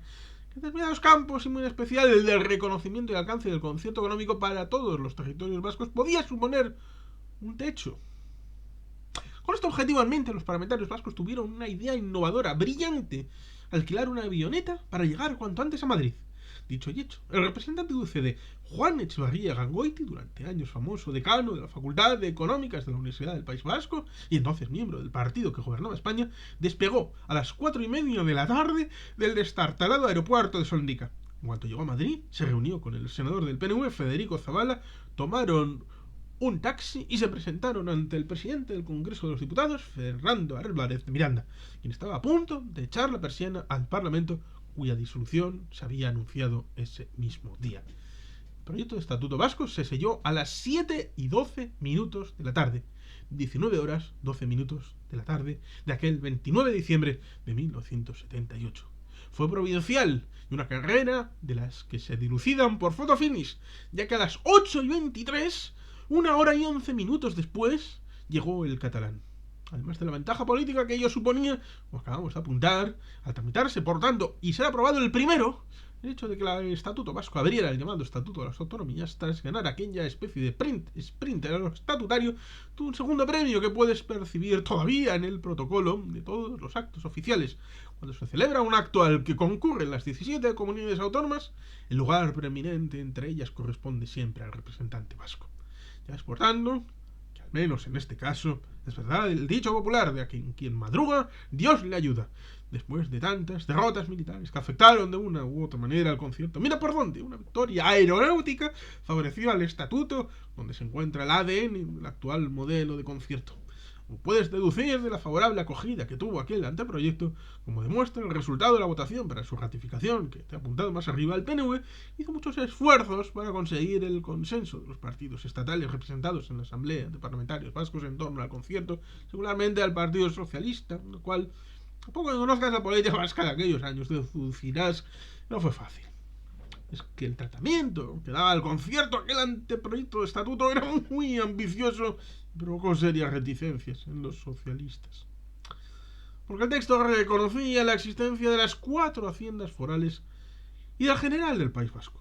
Para vencer tales recelos aceptaron, por ejemplo, las tesis socialistas de buscar la similitud de las figuras tributarias vascas con las estatales y garantizar la existencia de una igualdad de presión fiscal con la estatal, cuestiones que luego quedarán superadas por el proceso negociador de 1980 que Pedro Uriarte, amigo tuyo y mío, encabezó, que contará en detalle más adelante.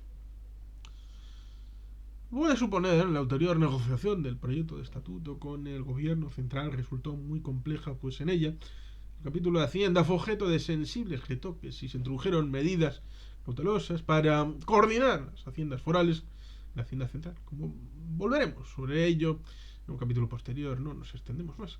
8.6. El estatuto sale adelante en tiempos de tormenta y dentro de él también el concierto. Para negociar el estatuto en el Congreso de los Diputados se creó una ponencia de 26 miembros. 13 de ellos fueron nombrados por la Comisión Constitucional y otros 13 por la Asamblea de Parlamentarios Vascos. Ya ves, aquellos próceres no debían ser supersticiosos porque se inclinaron por un número de ponentes que dicen que da mala suerte, y además por ambos lados. Está claro que esa creencia popular no tiene nada de cierta. Te voy a dar 2 referencias que así lo corroboran.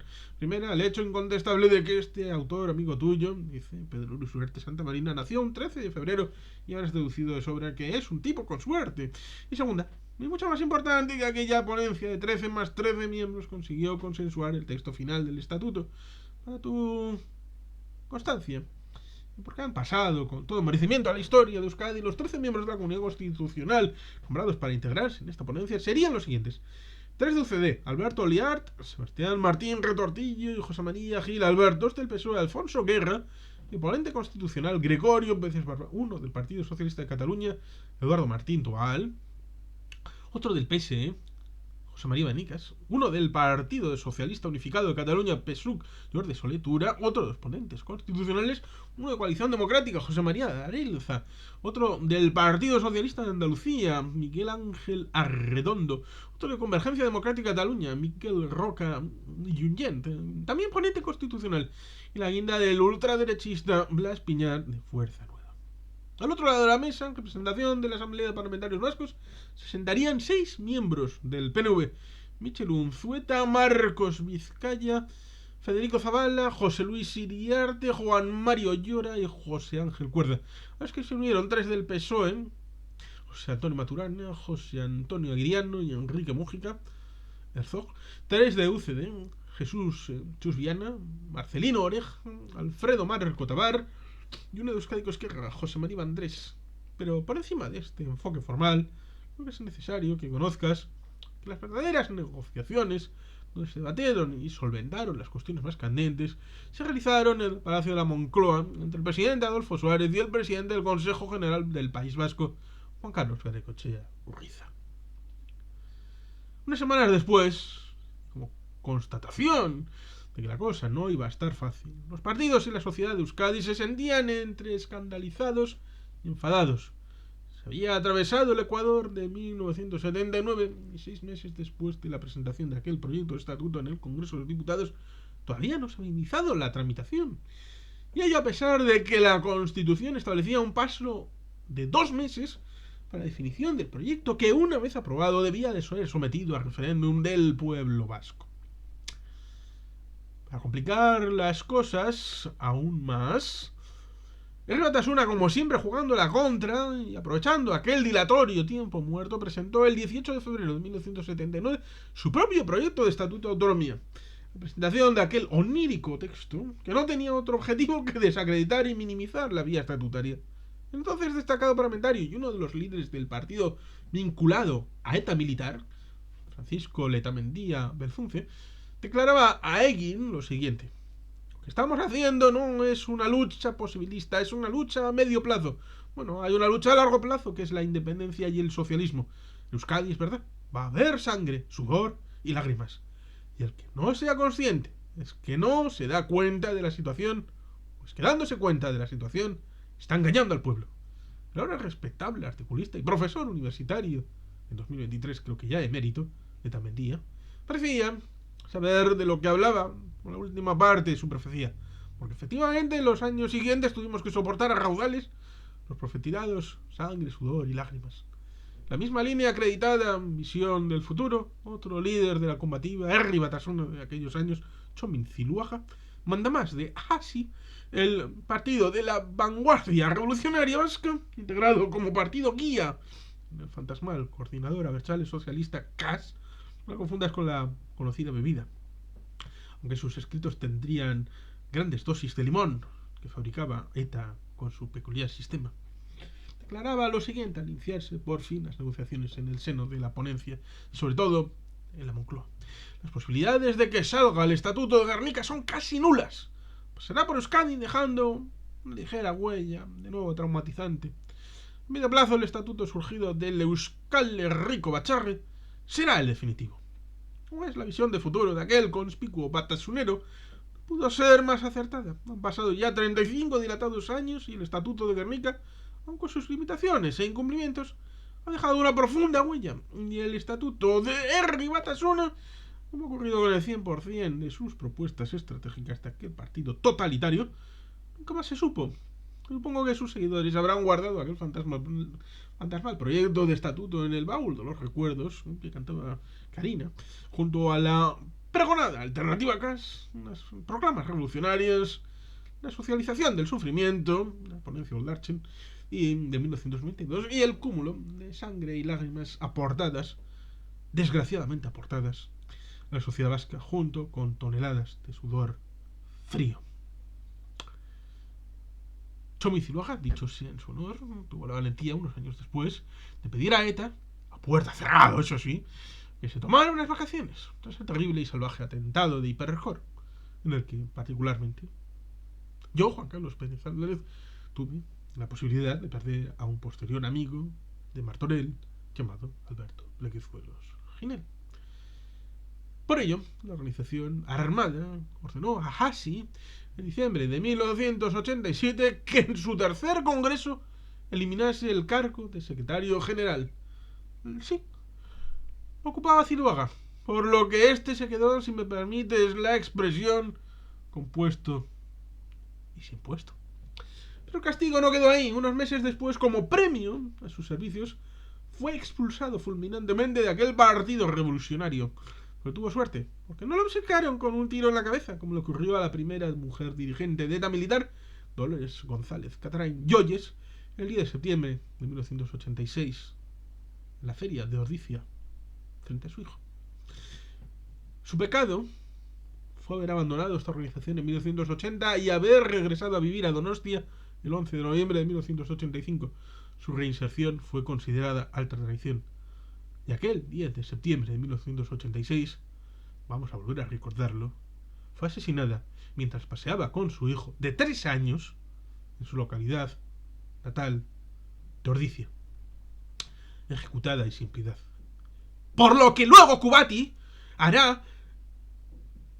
Bueno, vamos a simplemente ceñirnos a lo que pone el texto Pedrus Uriarte Santa Marina, pero Kubati, el asesino de Yoyes, luego pidió la reinserción a través de los beneficios penitenciarios que le negó a Yoyes. Por tanto, son unos hipócritas esta banda de asesinos. Mejor continuamos. Como el paso del castigo a Ziluaga parecía poco en relación con la citada petición extemporánea de vacaciones para una organización que está dispuesta a seguir dando guerra, y nunca mejor empleada la expresión, porque siguió dando 23 años más, y después, en un nuevo congreso de Hasi, se le acusó a aquel revolucionario de tan pocos arrestos y confianza en el futuro, nada menos que de los siguientes 6 graves pecados capitales: interpretación desviada de la relación con ETA, considerar a ETA como un mero aparato militar, intentar sustituir a ETA en la dirección de CAS, trabajo fraccional, sectarismo e intentar copar el poder en Herri Batasuna. Como penitencia se le expulsó y se le envió al infierno del ostracismo, en el que compartía asiento con muchos otros desviacionistas. Como ves, aquella gente no se andaba con chiquitas.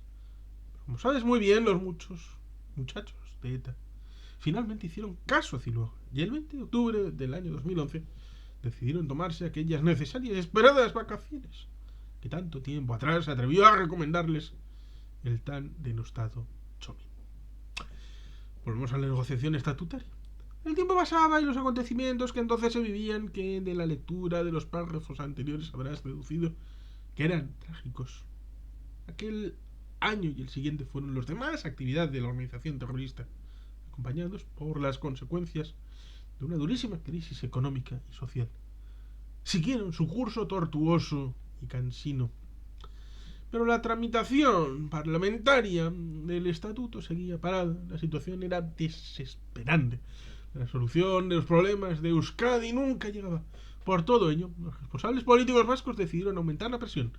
Tras una masiva asamblea celebrada en Vitoria-Gasteiz el 4 de junio de 1979, una asistencia de más de 15.000 personas en la que se procedió a ratificar el proyecto de estatuto de la Asamblea de Parlamentarios Vascos, se dio un paso más con la firma de la adhesión al mismo de 187 corporaciones municipales vascas.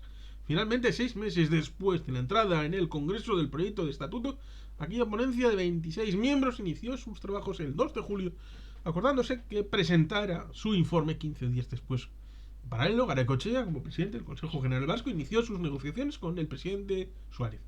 Los temas críticos de la negociación eran el enfoque que había que dar a todo lo relativo a los medios de comunicación social, la educación, la policía autónoma y sobre todo el concierto económico. Déjate claro que Pedro Luis Uriarte tuvo el honor de participar en aquellas importantes conversaciones. No tuvo.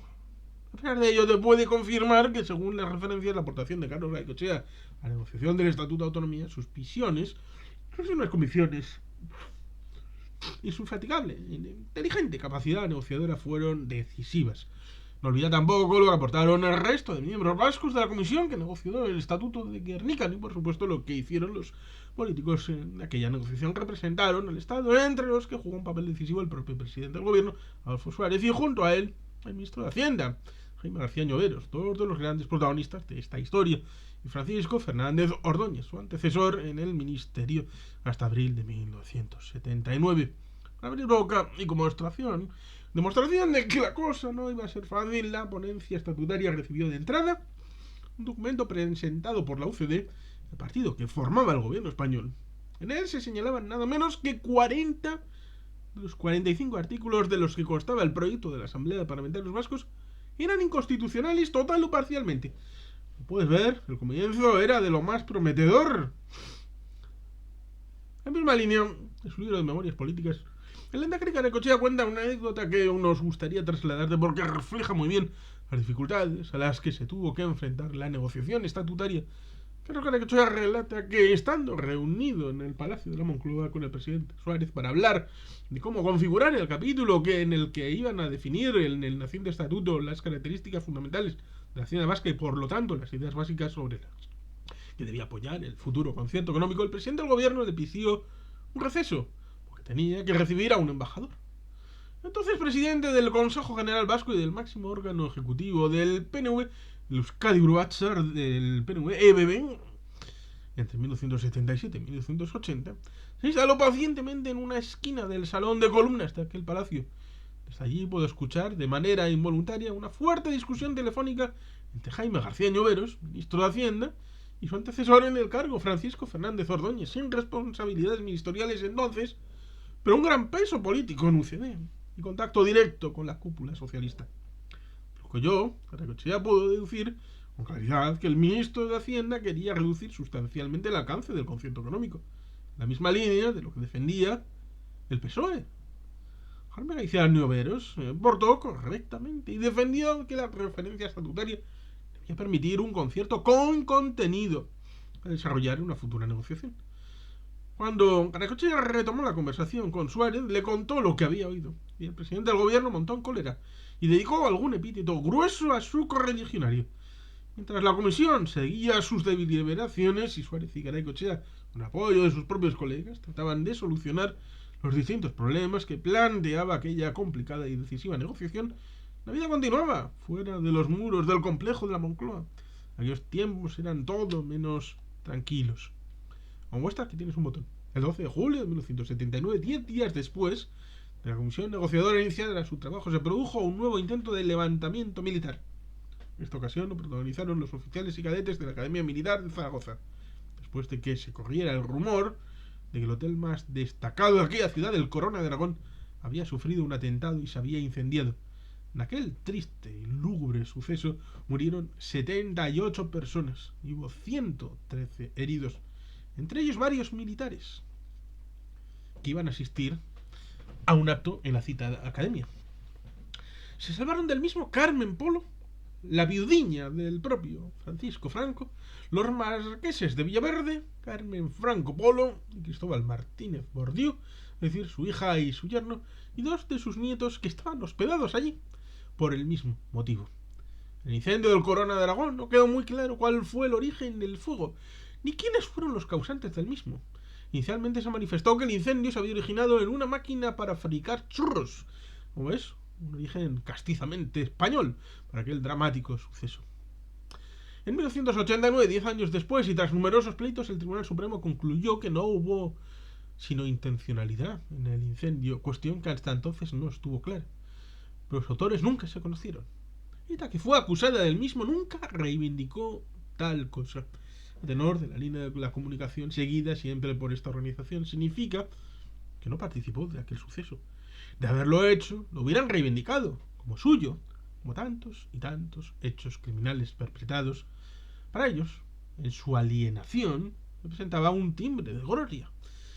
Aquel clima tenso y atosigante, las últimas jornadas negociadoras en la Moncloa fueron muy duras. Por fin, el 17 de julio de 1979, a las 6:15 de la tarde, tras 24 horas seguidas de negociación, se cerró el acuerdo definitivo.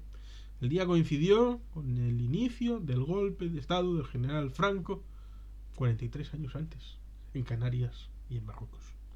Terminada felizmente aquella negociación y en otra fecha muy significativa que sin duda recordarás, el 21 de julio, seguro que no se te ha olvidado la funesta ley del 21 de julio de 1876 por la que se abolieron los fueros, la Comisión Constitucional del Congreso, convocada con carácter de urgencia a las 11 de la mañana de aquel veraniego día, aprobó con algún retoque el dictamen de la ponencia sobre el Estatuto Vasco previamente perfilado por Suárez y Garaikoetxea. En él se recogía una definición del concierto extremadamente valiosa y profunda.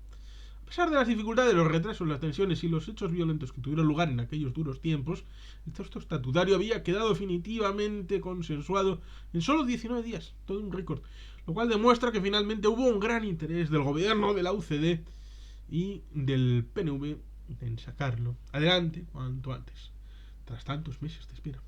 Las prisas no gustaron nada a Manuel Fraga Iribarne, ponente constitucional y futuro fundador del PP.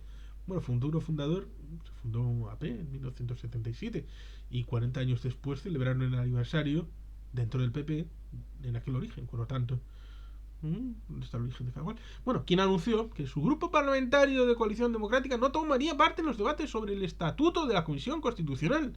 Por tanto, esta aprobación del texto sin uno de los 7 padres de la Constitución estuviera presente. 8.7. Un estatuto aprobado por referéndum del pueblo vasco. Tras la aprobación en la Comisión Constitucional el 27 de septiembre de 1979, se convalidó en el Congreso de los Diputados el decreto ley por el que se convocaba el referéndum para ratificar aquel proyecto por el pueblo vasco. Esta consulta se celebró en otra fecha muy significativa que también te sonará, la del 25 de octubre. ¿Recuerdas la ley de esa misma fecha del año 1839 impulsada por el general Espartero?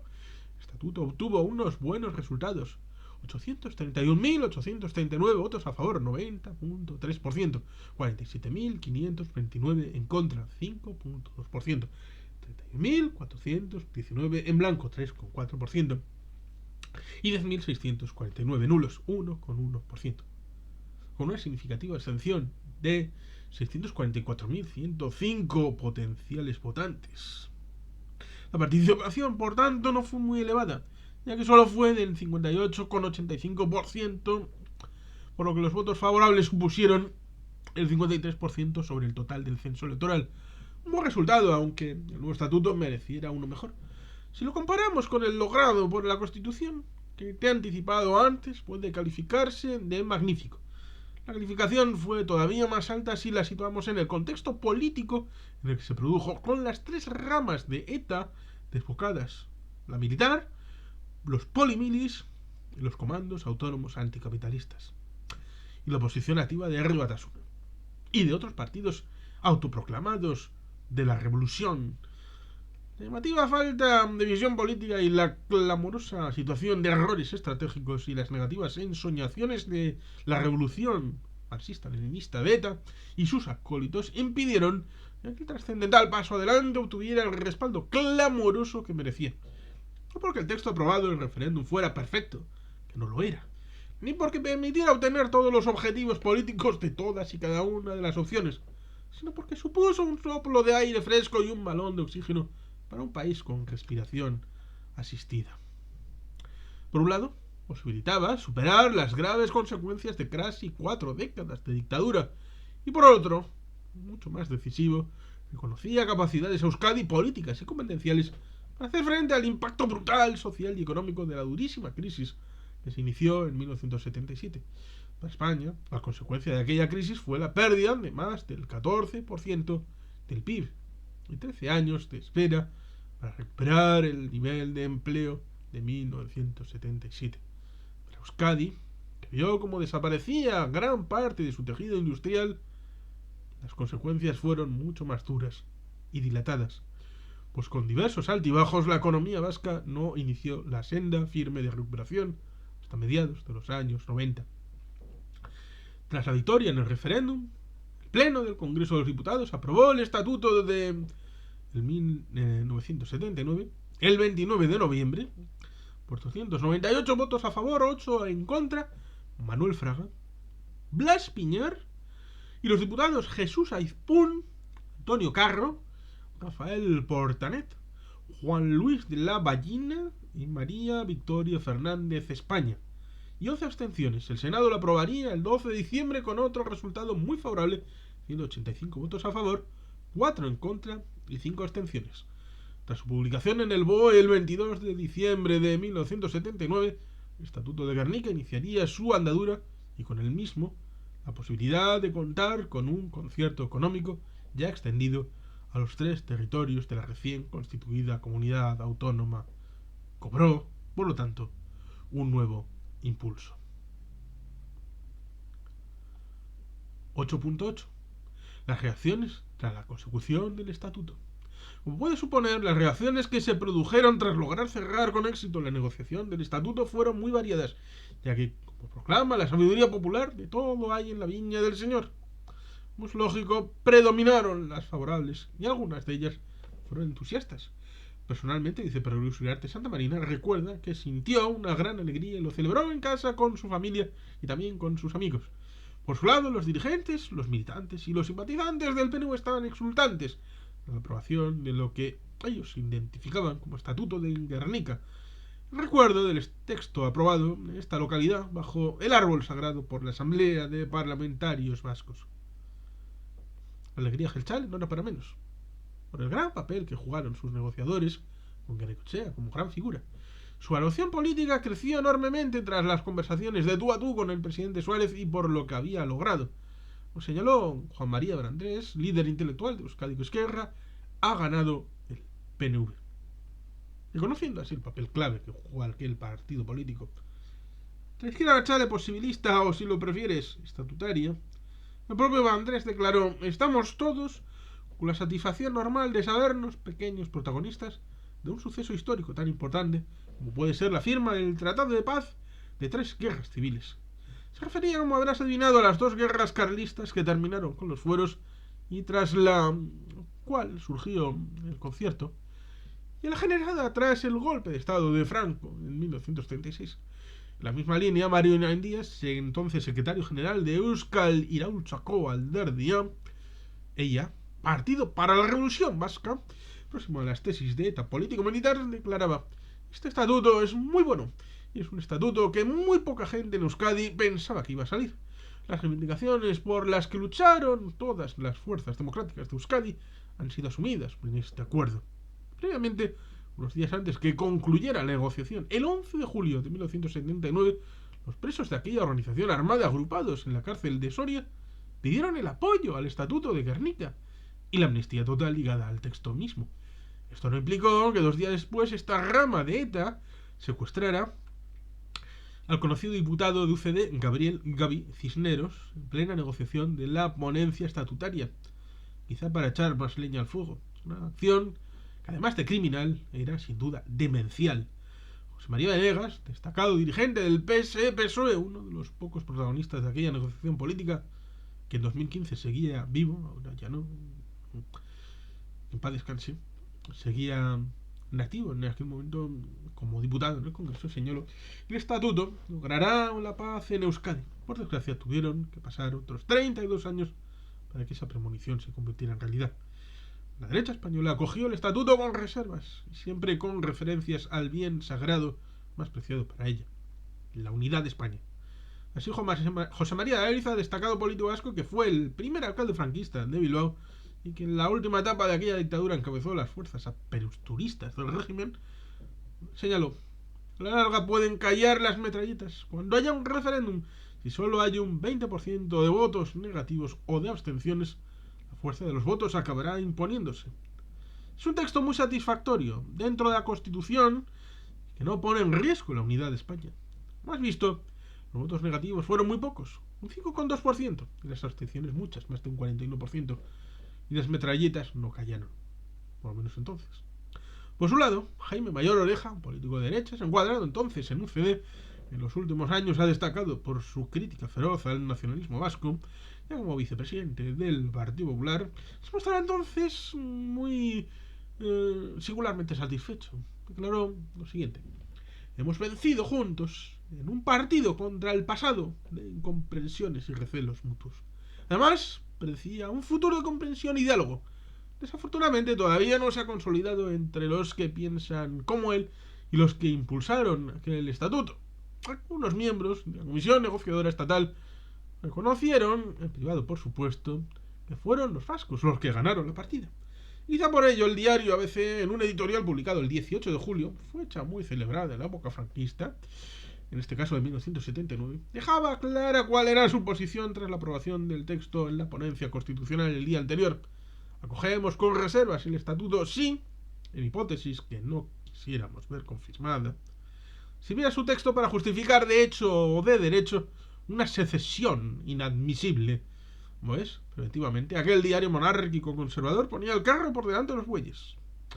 Pero lo que son las cosas, esa funesta sospecha del diario madrileño no cambió el punto de vista de la izquierda chale alegre y combativa que identificaba aquel texto como el estatuto de la Moncloa, además de la previsible valoración negativa del diario luego clausurado Egin. Reflejada como la anterior en su edición del 18 de julio, los presos de ETA militar se posicionaron rotundamente en contra del estatuto. No solo eso, sino que el 16 de julio, 2 días antes, habían llegado a las manos con estas cuestiones en la citada cárcel de Soria con sus primos hermanos, los presos de ETA político-militar. De nuevo, aquel 18 de julio, Patxi Zabaleta, entonces pizpireto o entusiasta dirigente de Herri Batasuna, del cual se separaría unos años más tarde, con gran acierto y valentía, para crear el partido Aralar, para luego disolverlo, integrándolo en la coalición Euskal Herria Bildu, hacía unas durísimas manifestaciones del siguiente tenor: como navarro soy vasco, con las dos cosas, el estatuto de la Moncloa, y así lo pienso llamar de ahora en adelante. Me parece una claudicación vergonzosa, merced a la cual hoy están tomando champán los de la UCD de Navarra, porque supone llevar ya hasta sus últimas consecuencias el planteamiento rupturista para nuestro pueblo. Ruptura no democrática, sino territorial y demográfica. Quizá el día de hoy sea tan histórico como el abrazo de Vergara, en el que no solo se abrazó Espartero, sino también estaba allí Maroto. Ha sido un sector político el que ha querido bajarse los pantalones y pasar por el aro de la Constitución. Yo creo que, de todos modos, han pecado más de ineptos que de mala fe. Ay, Patxi. Y por si quedaba alguna duda sobre la valoración de lo que unos meses después iba a aprobar el pueblo vasco, añadiría lo siguiente: este estatuto da un gran espacio político a Herri Batasuna y da toda la razón a las tesis mantenidas hasta ahora por Etienne Balitar. Queremos crear la izquierda Berchale. Somos la verdadera resistencia a partir de este momento. La nacionalidad de Euskadi ni los objetivos de la clase trabajadora de Euskadi están conseguidos ni por el forro. Los Z político-militar han hecho una actuación, a mi juicio, reaccionaria y contraria a los intereses del pueblo trabajador vasco. Sin embargo, son unos luchadores más y el tiempo y la lucha de Euskadi les hará volver a un camino no claudicante. Han pasado muchos años. Estamos seguros de que ese político navarro al que se le cayó la venda de los ojos hace ya muchos años no se oscurriría hoy esas equivocadas manifestaciones, vista la deriva totalitaria de Herri Batasuna en los años siguientes y la criminal estrategia de la militar por la que decidió alejarse de aquellas y seguir su propio camino. Y dado lo que nos interesa en esta obra son las cuestiones relacionadas con el concierto económico, quiero recoger para ti las manifestaciones de otro destacado dirigente de Herri Batasuna de aquella conflictiva época, ya que el DECOA, posteriormente también alejado de las tesis de este partido e incorporado a la NAR, quien publicaba el 26 de agosto de 1979 una carta abierta en el diario Egin, la que atacaba duramente a su paisano navarro, Carlos Garaikoetxea Urriza. Decía así: en segundo lugar está el tema de los conciertos, de la hacienda autónoma. Esto se podía haber obtenido directamente mediante una negociación específica, incluso al amparo de la disposición adicional primera de la Constitución. Además, no son exactamente los conciertos de Vizcaya y Guipúzcoa los que se han recuperado, sino que se ha establecido un nuevo concierto que se corresponde con el de Álava en su situación actual, es decir, en su estado de máxima degradación y desequilibrio a favor del Estado central, después de 40 años de franquismo que no han pasado en balde, tampoco en Álava. Lo que habéis conseguido, como mucho, después que Vizcaya y Guipúzcoa tengan el concierto económico franquista de Álava. No era necesario haber armado tanto lío, y menos haber hipotecado la unidad territorial de Euskadi, segregando definitivamente Navarra, y tirar por la borda la soberanía vasca, renunciando al derecho de autodeterminación y aceptando un estatutito degradado y desgraciado. La falta de visión o de conocimiento de este político de izquierda Berchale fue clamorosa. Lo comprobarás por ti mismo cuando conozcas el contenido del concierto en 1981 y cuáles fueron los objetivos de aquella exitosa negociación. Tan cínico que se apoyó precisamente en los preceptos que contiene el estatuto y no el concierto de Álava. Es muy difícil encontrar cualquier parecido de los elementos sustanciales del futuro concierto de 1981 con el que Aldecoa califica de concierto económico franquista de Álava. Por supuesto, como es lógico, Carlos Garaikoetxea Urriza le contestó cumplidamente el 29 de agosto con otra carta abierta en la que, con su clásica educación y firmeza, le indicaba, entre otras verdades, la siguiente: la importancia conceptual de los conciertos es que deberemos compensar al Estado por las cargas que asuma y no exclusivamente en función de la recaudación potencial en Euskadi. Comprendo que es difícil discutir públicamente cuestiones tan aburridas y complicadas técnicamente, y encaja mucho más fácil la afirmación simplista y demagógica. Ciertamente, los calificativos empleados por Carlos Garaikoetxea Urriza se quedaron cortos ante las erróneas manifestaciones y falta de visión de Aldecoa. El humo negro, una acción política apoyada en una estrategia militarista, o viceversa, cegada los ojos de este político y de muchos otros como él. Afortunadamente recuperaría la visión algunos años después. 8.9. La definición del concierto en el Estatuto de Gernika. Resumiendo, para ti el arduo camino que hubo que superar para que el Estatuto de Gernika fuera refrendado por el pueblo vasco y posteriormente se convirtiera en ley orgánica del Estado, estoy seguro de que estarás preguntándote qué decía su texto sobre el concierto económico. Vamos a ello, pues resulta sustancial. El Estatuto se dedica al régimen hacendístico, el título tercero del mismo, desarrollado los artículos 40 al 45. Por lo tanto, de entrada, te debe quedar claro de entrada que el régimen de concierto económico en su definición estatutaria fue aprobado también por referéndum como parte sustancial del Estatuto de Autonomía del País Vasco. Fue la primera vez en su historia que la fórmula foral tradicional para regular las relaciones tributarias y financieras con el Estado recibía un respaldo formal y ciudadano de altura tan singular. Esta situación, por lo tanto, además, la nueva ley orgánica del Estatuto contribuyó a reforzar el sistema concertado, pues contiene disposiciones muy precisas y clarificadoras sobre el concierto. De entrada, en el artículo 40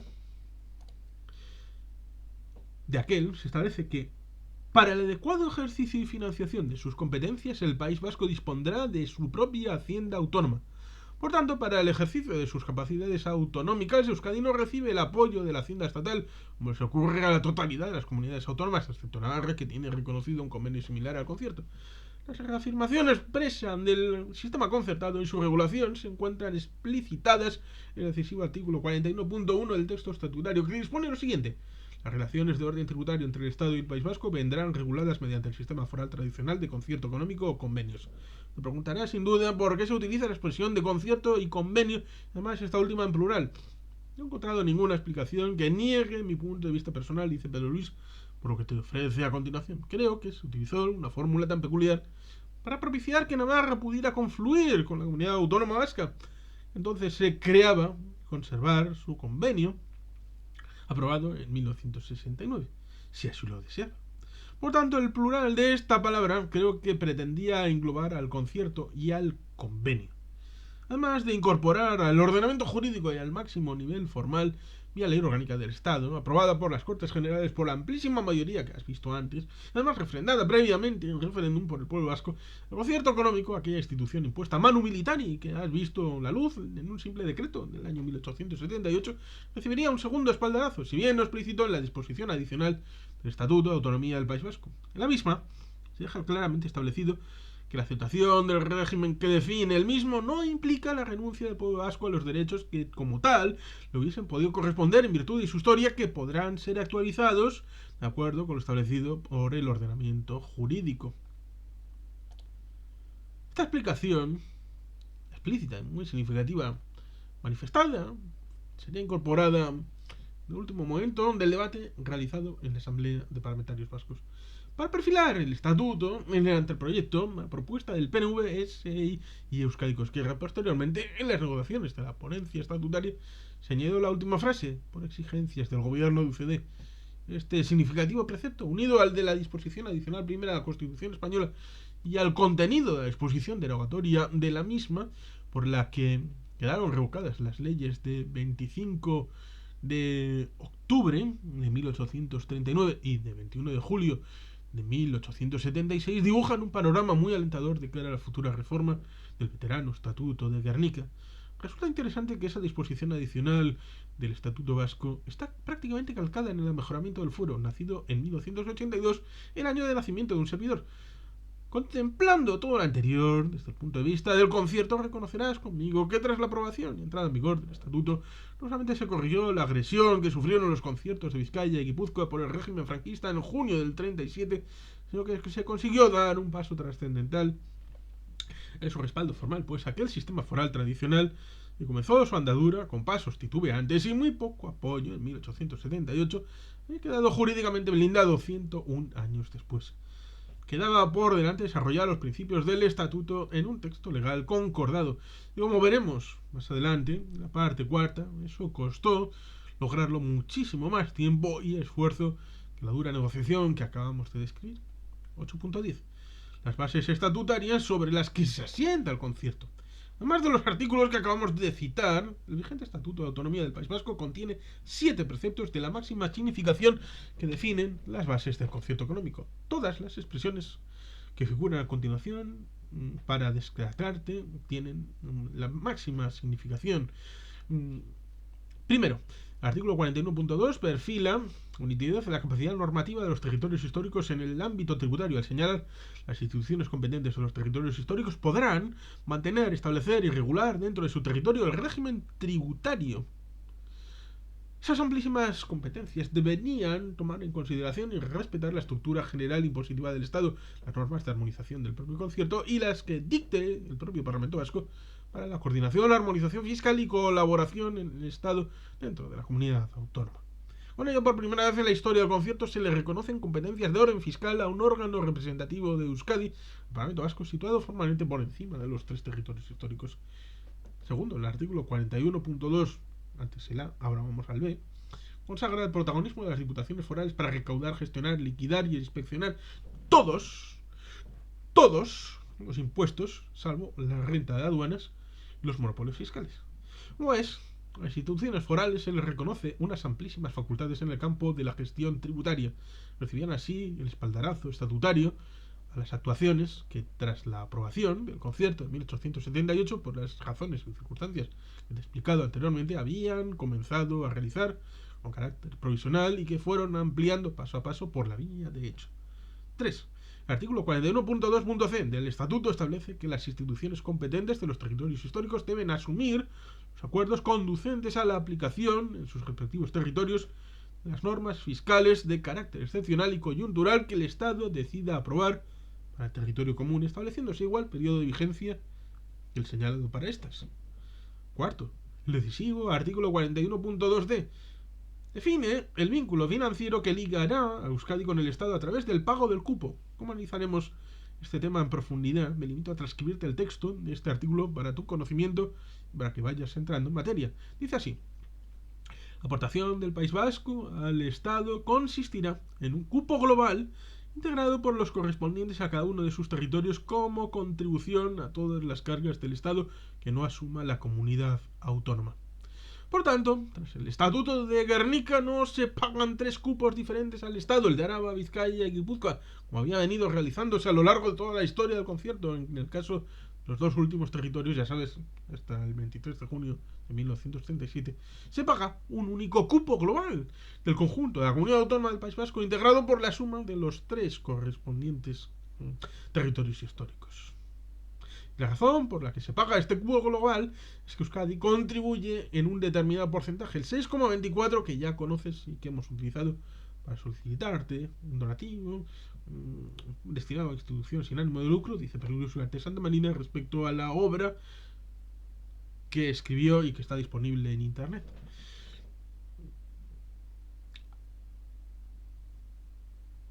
Al sostenimiento de todos los gastos del Estado de las competencias, o si lo quieres más claro, en los servicios y las actuaciones públicas que no son realizadas por las instituciones vascas. Quinto, el artículo 41.2e crea la figura de la Comisión Mixta Paritaria como la existente en el Convenio Navarro para la fijación y renovación del cupo que debe aprobarse por ley con la periodicidad de 5 años que se fijó posteriormente en el concierto de 1981. Por este precepto, dado que esta comisión era paritaria con 6 miembros representantes del País Vasco, 3 nombrados por el Gobierno vasco y 1 por cada diputación foral y otros 6 miembros representantes de la Administración del Estado, se asentó el carácter de pacto del concierto económico. Esto representaría un paso trascendental, pues como consecuencia la aplicación e interpretación de las normas pactadas no quedaban sujetas al arbitrio de ninguna de las partes implicadas, ni al Estado, ni a la Comunidad Autónoma del País Vasco, sino que debía establecerse por estricto consenso. Sexto, artículo 42 del Estatuto de Autonomía. Crea también por primera vez en la historia una Hacienda General de la Comunidad Autónoma del País Vasco, de la cual el autor de esta obra, dice Perluis Ugarte Santa Marina, tuvo el honor de su primer cabeza como ministro de Economía y Hacienda. Este artículo defiende igualmente de dónde provendrán los ingresos de la misma, entre los cuales los de mayor calado son las aportaciones que efectúan las diputaciones forales como expresión de la contribución de los territorios históricos a los gastos presupuestarios del País Vasco. Recoge además la posibilidad de que el Parlamento Vasco cree impuestos propios de la Comunidad Autónoma Vasca, una cuestión que atreve Pedro Luis a pensar que puede ser que sea desconocida para ti, pero si sabes algo de estos temas, quizá pensarás que la facultad de crear impuestos está licenciada exclusivamente en las Juntas Generales de los Territorios Históricos. ¿Ya ves que no es así? Es cierto, sin embargo, que el desarrollo de este último precepto ha sido mínimo. De hecho, solo recuerda la Ley 23/1983, de 27 de octubre, por la cual el Parlamento Vasco aprobó prácticamente por unanimidad un recargo transitorio sobre el impuesto a la renta de las personas físicas de 1983 para todos los contribuyentes que tuvieran una renta superior a 650.000 pesetas anuales, 3.907 euros. Pero Ugarte tuvo el honor de defender aquel proyecto de ley en el Parlamento Vasco. Le cupo ese honor no solo por su cargo de consejero de Economía y Hacienda, digo ministro, sino además porque era el coordinador por delegación del Lehendakari de todas las operaciones que se llevaron a cabo para superar las consecuencias de las catastróficas inundaciones que asolaron Bilbao y la cuenca del Nervión, y también en Guipúzcoa, el 26 de agosto de 1983. El recargo permitió recaudar 2.248 millones de pesetas, 13,5 millones de euros, para cubrir parte de las ayudas que se concedieron a los damnificados por aquella terrible catástrofe. Para que veas las casualidades que tiene la vida, va a comentar una anécdota. En pleno proceso de debate del Parlamento Vasco del citado recargo sobre la renta, los responsables de la televisión pública vasca, ETV, decidieron hacer una de esas mini encuestas que se suelen proyectar en los noticieros para dar un flash de las opiniones ciudadanas en un tema de interés. Como sabes, se difunden luego 5 o 6 de esas opiniones de ciudadanos anónimos. Con ese propósito, el cámara y periodista de ETV se situaron en la calle Arcilla de Bilbao, una de las personas a las que entrevistaron para conocer su opinión acerca de aquel terrible recargo sobre la renta que había propuesto el malvado consejero de Economía y Hacienda fue una señora que pasaba con 2 niños de la mano que por supuesto hicieron las correspondientes monerías mientras la entrevistaban. ¿A que no sabes quién fue aquella ciudadana de a pie? Pues la mujer de Pedro Luis Ugarte, quien iba acompañada de su hijo John y de su sobrina María. Los periodistas, que por supuesto no tenían ni pajolera idea de que aquella señora, la esposa del consejero Uriarte, la cogieron por sorpresa y no supo cómo negarse a la entrevista. Afortunadamente ella manifestó que estaba de acuerdo con el establecimiento de aquel recargo. Cuando terminó la mini encuesta, regresó corriendo a casa para llamarle por teléfono, entonces no había móviles, y comentarle lo que había pasado. Tuvo que llamar a la dirección de TV para rogarles que no emitieran aquella entrevista casual. Por suerte hicieron caso a la petición, aunque se partieron de risa al conocer lo que había ocurrido. Si hubieran emitido Te figuras el bochorno, todo el mundo hubieran pensado que la encuesta estaba amañada y que Pedro Luis estaba utilizando a su propia mujer para recabar apoyos. Séptimo. Igualmente, el artículo 41.2.g del Estatuto deja claro que el régimen de conciertos se aplicará de acuerdo con el principio de solidaridad al que se refieren los artículos 138 y 156 de la Constitución española. Importante cuestión política sobre la que volveremos más adelante. 8.11.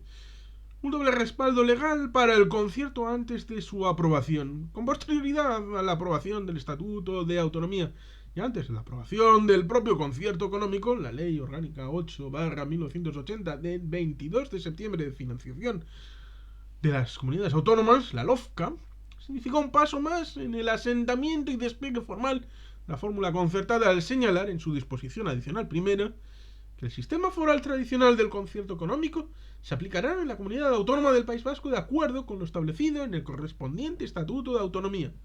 No nos extendemos más sobre este tema porque explicaremos en detalle en un capítulo posterior la dura negociación que hubo que superar para que esas pocas líneas se incorporasen a la LOFCA. Pero anticipamos, representaron la eliminación de un obstáculo más para posterior consecución del concierto de 1981. Quedaba así doblemente rubricado en 2 leyes orgánicas del Estado el régimen de concierto económico para el País Vasco, una institución que fue impuesta en 1878 en unas Euskadi, por entonces provincias vascongadas, ocupadas militarmente y que ya habían superado su primer centenario cuando el Estatuto de Guernica, más tarde la LOFCA, fueron aprobados. Se daba así el pistoletazo de salida para el inicio de la sexta etapa de la vida del concierto, que ha terminado de comentar para ti, la cual ha atrevido de calificar como su despegue. Un despegue que se produce sobre la firme plataforma estatutaria. Una vez aceptado y aprobado que Euskadi iba a seguir manteniendo una relación con el Estado basada en el concierto económico, aquel avión comenzó a rodar por la pista. Se habían definido ya las grandes líneas del modelo a lograr.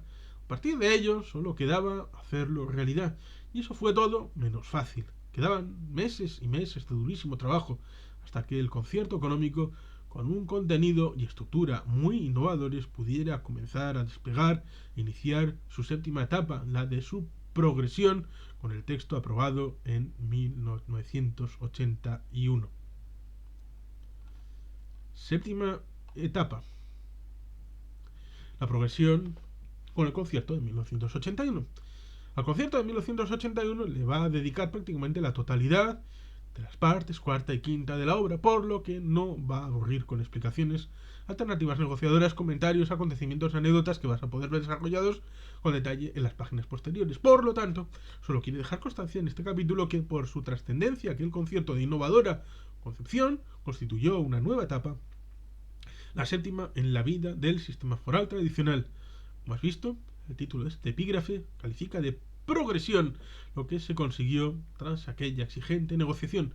Podría haber empleado otros calificativos como avance, salto adelante, que no tiene ningún parecido con el gran conocido salto adelante maoísta, mejora, desarrollo y otros similares, pero el que se ha seleccionado me parece que resume bastante bien lo que aportó aquel trascendental concierto dentro de la rica historia de esta figura. Quizá todo lo anterior te pueda parecer una exageración propia de alguien que fue uno de los protagonistas de todo aquello, pero me parece que la definición de esta séptima etapa no debe realizarse desde la visión subjetiva del autor, dice Pedro Luis, sino también desde la del lector, lectora. Te propongo que seas tú quien elijas el calificativo que a tu juicio merece esta etapa, lo apliques cuando lo leas, todo lo que comentaremos cuando lleguemos a las partes señaladas cuarta y quinta, y él, hasta conocer tu veredicto, mantiene el de progresión. ¿Estás de acuerdo? Si es así, vamos a continuar y por el momento vamos a ir a la última etapa, pero lo haremos mañana, de esta rica historia del sistema concertado.